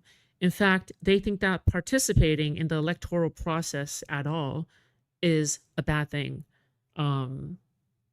And obviously, see. you know, I'm not saying all lefties. Oh, there's so much stuff in the CIA but you manual. will see I might do another lefties, stream like tomorrow reading and a through part this. of the 'cause culture pretty is great. literally shaming people for voting. it's- Like, oh, Yeah, well, vote I shaming. guess we Yeah, have to shaming people vote for voting, Kamala making it like if Harris. you say you're a Well, that's not Democrat or a gonna get liberal, people out you to have to the apologize polls, to yourself. right? That's the That's not gonna precedent do of anything. just lazy If you want to advocate anti-activism. for somebody to win, you have to advocate them with your whole And I think that's how ass. You it's best can't put. It's half-ass advocate. anti-activism. You can't half-ass it. You Like, have to don't be let this enthusiastic. far red If you're not left enthusiastic, claim to be progressive or it's anything like that, like fucking or activists or have any cooked, clout. then you like, might as well not have. they are advocated for them in the first anti-activists. place. Hassan Piker sinks I don't know how campaigns. much Yeah, that that's is, true. actually. Yeah, I mean, but like it's also kind of a matter of like how many there are and like their power and resources to leverage others. Sure. So like sometimes people do look for someone to the right, to kind of like carry what they think is going on. Mhm. Yeah. So I guess it can be. I don't know. I still wouldn't think it's necessarily switched, but it can be like a more aware social contract between these parties. Okay. And there's like kind of a symbiotic relationship here. Yeah, And it I'm would sorry. sort of, Like this be model the has main been like divide for what I rattling think in my is a head coalition would be down the um, middle between tier 2 and tier 3. So, like, the more for like relevant weeks discourse- now, and I was like, some I of the just examples here. then I see this There's discourse come this, around, and I before see the everyone kind of fuck it PSA, up, like, and I'm like, this is left something space. we learned in the trenches I think there's a in difference between, like, 2016. being a Okay, passive supporter of this versus being aware of it. This is why, and it's like, I the just need to important pass this thing along is to this current consensus, generation, where it's like is you can't just a stand bunch by of these and white let boy the streamers who are like, right? Like, you need to I don't know, stand but this by guy it. says he's my friend, and it's like they I have think no what's happening right no now spidey is sense you for are seeing the bigotry dangers of and dog tier three, whistles, and then you are and they don't want to talk about that to You each know, other when they do ironically start to enough, notice. this is the same thing with the snarkers. Every single the snarkers are time gonna there be the is same. some negative aspect in society, or there is something that is displeasurable, something that you want to get rid of, something that constantly plagues other people, it isn't just enough to just simply be a bystander. I think with literally anything that is, you know, considered to be bad, in my opinion, at the very least, I think I like this, I think there just has to be active pushback. and this is If why. there is no active pushback, then And this is why I did put tier 1 Like, as like bearing some you level take of the responsibility or average, accountability. between Right? extreme and Because even if like you're not actively part of this neutral, movement, if you're just you're like, still oh, that's going just to like what get this is, and some you just sit there and watch, milder you're version of letting someone be extreme, buried right? by this narrative that they are alone and outnumbered by bad people. There has And to I think be stand an up for people. active, Have like, that courage. base And this is like to a huge thing we see in the neutralize history the of Germany. acid, or the acid When to the Nazis neutralize rose the to power, base. you could just say, "Hey, like Trying to that's bad, that's point weird," out and a lot of people the just shut up and just let it oversights of happen. Tier 2, And they just enabling that, watched. and you're arguing that oftentimes with tier 1s. That's It's kind of fake. Okay. I think someone that can kind of reveal these as they go. In this tier 1 space. And the problem is like the Real quick, do you have, tier do you have like ones, this if- published anywhere, like a public link so I can send it to people or whatever? Or might, because people might show one. yeah. And it's not like editable or anything, right? Yeah, it's just a view link. Yeah. So with like tier 1, and like if the tier 1 peoples were right, like that these are just as innocuous as they want them to be or assume they are offhand, the world would be such a better place. But I just think they tend to kind of underestimate the threats. Someone like IRI, like very good faith, casual, like I feel like tier 1 is something I would call somebody to snark them. normal about this. Uh-huh. And like, what do you mean? You know, like I- they're just- see, I like, put- why not? These are more. I put, like, a avenues number for on it, support right? I don't for a want cause. to do. I don't see what the big deal is. And these are the kinds of people who like you could talk with, like a lot of people in space who are like this is breaking a worthwhile coalition. Because tier 1 peoples just are straight up on the side of liberalism and good things. Sure. They just under evaluate the threat. Someone like Pisco, I would not say is a hard op, but I would say Pisco is like the perfect example of someone in this tier 2 space. There's a lot of people who will say in good faith, they think that AIPAC is bad. They care about Palestinians. They think Medicare for all is a good thing. And they don't realize that they are actually spreading dog whistles. Like they are saying these things in True. earnest. This is the big, massive danger. It's because all of this is a permission structure. True. It's like, who are you carrying water for? And it's tended to be carrying water for someone to your right. And this is like the kind of big danger here. And what the DSA doesn't realize, there's something called the Red Star Caucus that's really worth looking into if you've not already. It's one group in the DSA yeah. that considers itself like central and core to the DSA, and they straight up like want a revolution and are trying to like incubate like kind of a nesting doll in the DSA towards that end. You know what? I would love to see them try, okay? You know, they probably want a violent revolution, right? They're a Marxist-Leninist vanguard group. They do want a violent Holy revolution. LARP, dude. Oh my god. And what's Please funny is, just get a job. So like If there's ever This going to would be a be- revolution in the United States, like that Red please Star no. Caucus or like It's micro- not going to be these openly leftists who has make it their secret entire laws, identity. Sure. It's about going wanting to be destroy the them. No Or Kings infamous, grandmas right? Oh my who god. show up Wait, to I vote. have to pull up the meme. I have and then I have the, to like, pull up the meme. I have weird to pull ICE up the agents meme. tell them, no, the It's election's infamous, canceled. okay? and Speaking of they Red- will lose Red their shit Star and fight back and Caucus, win. Like please show up to vote this November, please. No matter what happens, do it. I don't give a fuck. I am a Mongoloid. In my heart, I'm a Mongoloid. That is what I am. We are a horde. That is what we are. Yes, we are that. We are 100%. Yeah, see, like this guy, that. this is a deep cut. This like invert It is something to guy. be But I know proud this of, space inside and because out. the Mongols are the ones who created He is like a civilization. tanky. And He's you like a created tanky, nothing but and they're like the Red Brown You're the Alliance, fucking barbarian. where they openly You collaborate destroyed with the treasures of fascists. mankind. The Mongols He is a only racist. He's a united it. sexist. The fuck He's a do you know homophobe. about He's a transphobe. civilization? What the fuck And do you know about pride? he is What the fuck do you have to be proud of? he's a Except speaker looting, at like the genociding, annual like and Marxist destroying the conference. cultures and here. peoples and wealth of this world. That's who The these fuck people do you are. know, Cans Cock? And that's how serious it is and how relevant like this is. I am It's not shipping a out, big bitch. reach. I'm a fucking human being, and you're a little soy boy cuck, little bitch. You don't know who the fuck I am. No, I see you. I think you're a Mongoloid. That's what you I am a Mongoloid. You're right. It is what I am, and I'm proud of being that. Well, it's an anthropological term. It doesn't actually Okay. mean It's a Mongoloid. So what's your fucking point? The fucking music, like cutting out and cutting back in, is so fucking fun. I don't know why it's so funny, but like the fucking music, bro, the fucking music cutting. I wanna stop out, streaming and cutting watch a in, show Oh before- my peak. Okay, peak. It's actually just. You ugly, disgusting, fucking ugly, disgusting, fucking barbarian, smelly piece of shit. You want to talk racism? I can be way more racist than you, Angloid. What fucking civilizations did Angloids ever fucking have? It needed the Romans to fuck all of you in your ass to give He's you any homophobic, he's civilization. racist. You never These had are the any kinds of of your people own. You who are wanna like be racist? I Marxist could be way Marxists. more racist. This is what they are. You want What to they talk think about shit about they're releasing the Asians? class, right? What They say the no war of a fuck do you class have war on Asia, is a huh? permission slip to act I like have this nothing about on every You have social issue. nothing, because you're a Can's cuck, bitch. And some people think this is funny. I don't think this is funny. Like Okay. this is Wait, a real problem. there's another Like, meme I seriously, want it is. to show you guys. Because like this is who these people are. Uh, And if you let them define, oh, the where's left is it? about In class, my heart, and like that's just this, they think it's this constant love continuum this trajectory shit. towards like Holy shit. purity. That's the kind of person who is not on top and is not in fact the most pure. or not the best. Like that is not Where is that is it? not your friend.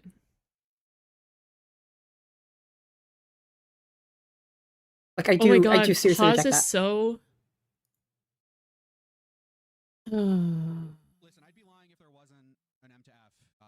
Here's the thing, and I don't blame Pisco for this actively. Here's the thing, I'm a very cynical person. I've done user research, I've done testing for lots of like apps and Oh, things. Musely, thank you so much for the $10. I appreciate it. Everyone Thank you. assumes better faith in other people than they have It's any not- right to. Okay, We also assume we're alright, competent in other I people than we have any right appreciate to. People like you have to lower your Verbal standards significantly affirmation, and my foolproof weakness, things. my one true weakness. Systemically foolproof things because you can't bank on Thank you, trust Tim. and just people figuring it out. You just never can. And especially, I'm sorry for like white and white passing men, for dudes, just for dudes, like basic dudes. They're not going to see this coming. It's not personal relevant enough to them. Like, yeah, thank you. You're I do appreciate that. Excuse me. Like they're not going to have a refined spidey sense Hold for on. any of this stuff. I They're just not. can find it. They never, ever, ever do. Counterpoint. No. Contrapoints. Contrapoints. And that's the thing too. It's a process of seeking out a framework by which they can be the oppressed minorities. In my MAGA did the heart, same I am a thing. communist. They painted In my being called out soul, for I am a racism as them being the communist. oppressed ones. Because people just want to be the baby, you know. They want the special treatment. They want to be like, oh, you're so Do you great. They want the believe attention. that ContraPoints They want to feel used special. They want to feel like the come good guy. from the early day space? Oh my god, it has been a while. I've not seen his discussion on anti-Semitism.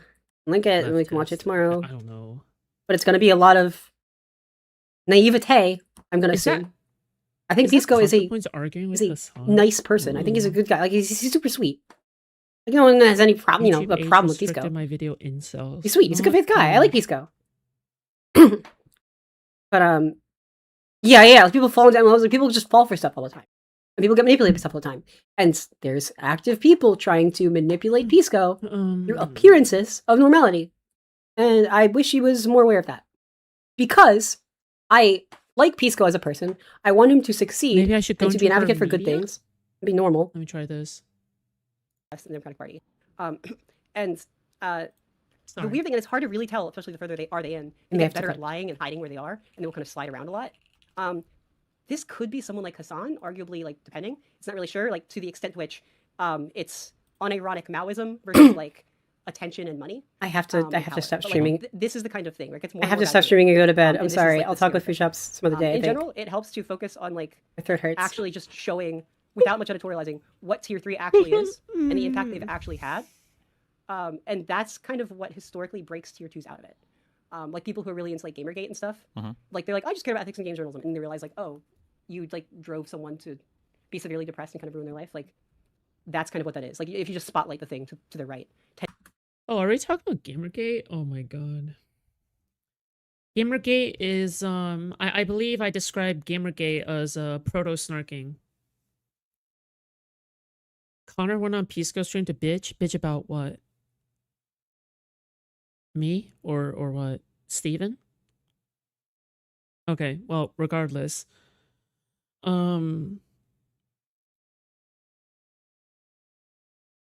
Yeah, like I think the I'm gonna reason stop why streaming. the modern snarking movement is a thing is because we had the proto snarkers.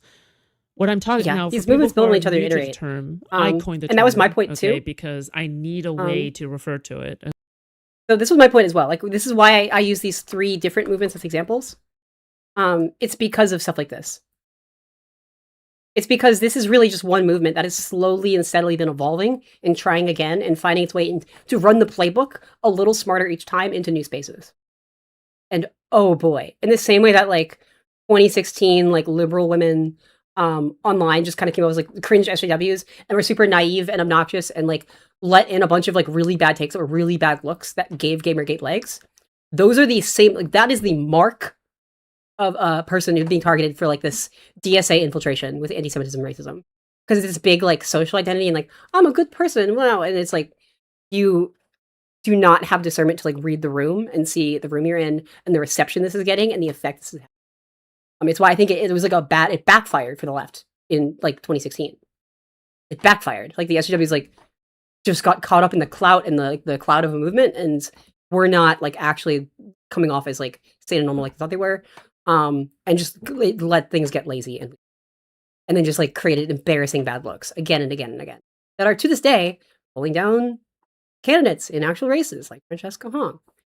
So yeah, that's that's where we're at. So it's these days we need to have like a little more discernment and be aware, like, where did the QAnoners go? And why now is every leftist talking about how AIPAC is manipulating the establishment Democrats to defang the white left?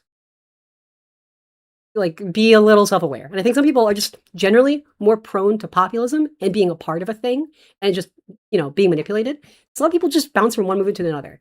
And they're politically, ideologically inconsistent, but they're consistent insofar as a similar community structure, here's a simple short playbook of like phrases and slogans you can say that make you feel good and feel like you're part of something and make you feel self-righteous. A lot of leftists today, a lot of Hassan Piker fans were QAnoners 4 years ago. And a lot of them may have even been like red tubers before that. And a lot of them have been MAGA before that, or gamer gators, and anti-SJWs. They just kind of go back and forth with the tide because they fall for it. And a lot of them, frankly, it comes down to like an evangelical upbringing where they're like brought into that kind of hierarchical thinking and in-group and out-group through church community. And they're really coddled by that. And then they realize that's wrong on the details, but they seek out the same structure. It's with different content. So that's the big problem to look out for. It's some people like and then what they do is they 180, right? Because they think, oh, I was wrong about that. Let's seek out like the opposite of that. And they find a community that functions in a very similar, cozy way, professing opposite beliefs. And a lot of the way that some leftists talk about Reed theory and look to Marx as like an idol, or sometimes even these days, Joseph Son, is a lot of how they talk about like God and Jesus and read scripture. They're not actually reading. It's just this like moral clout chasing competition in their inner circles.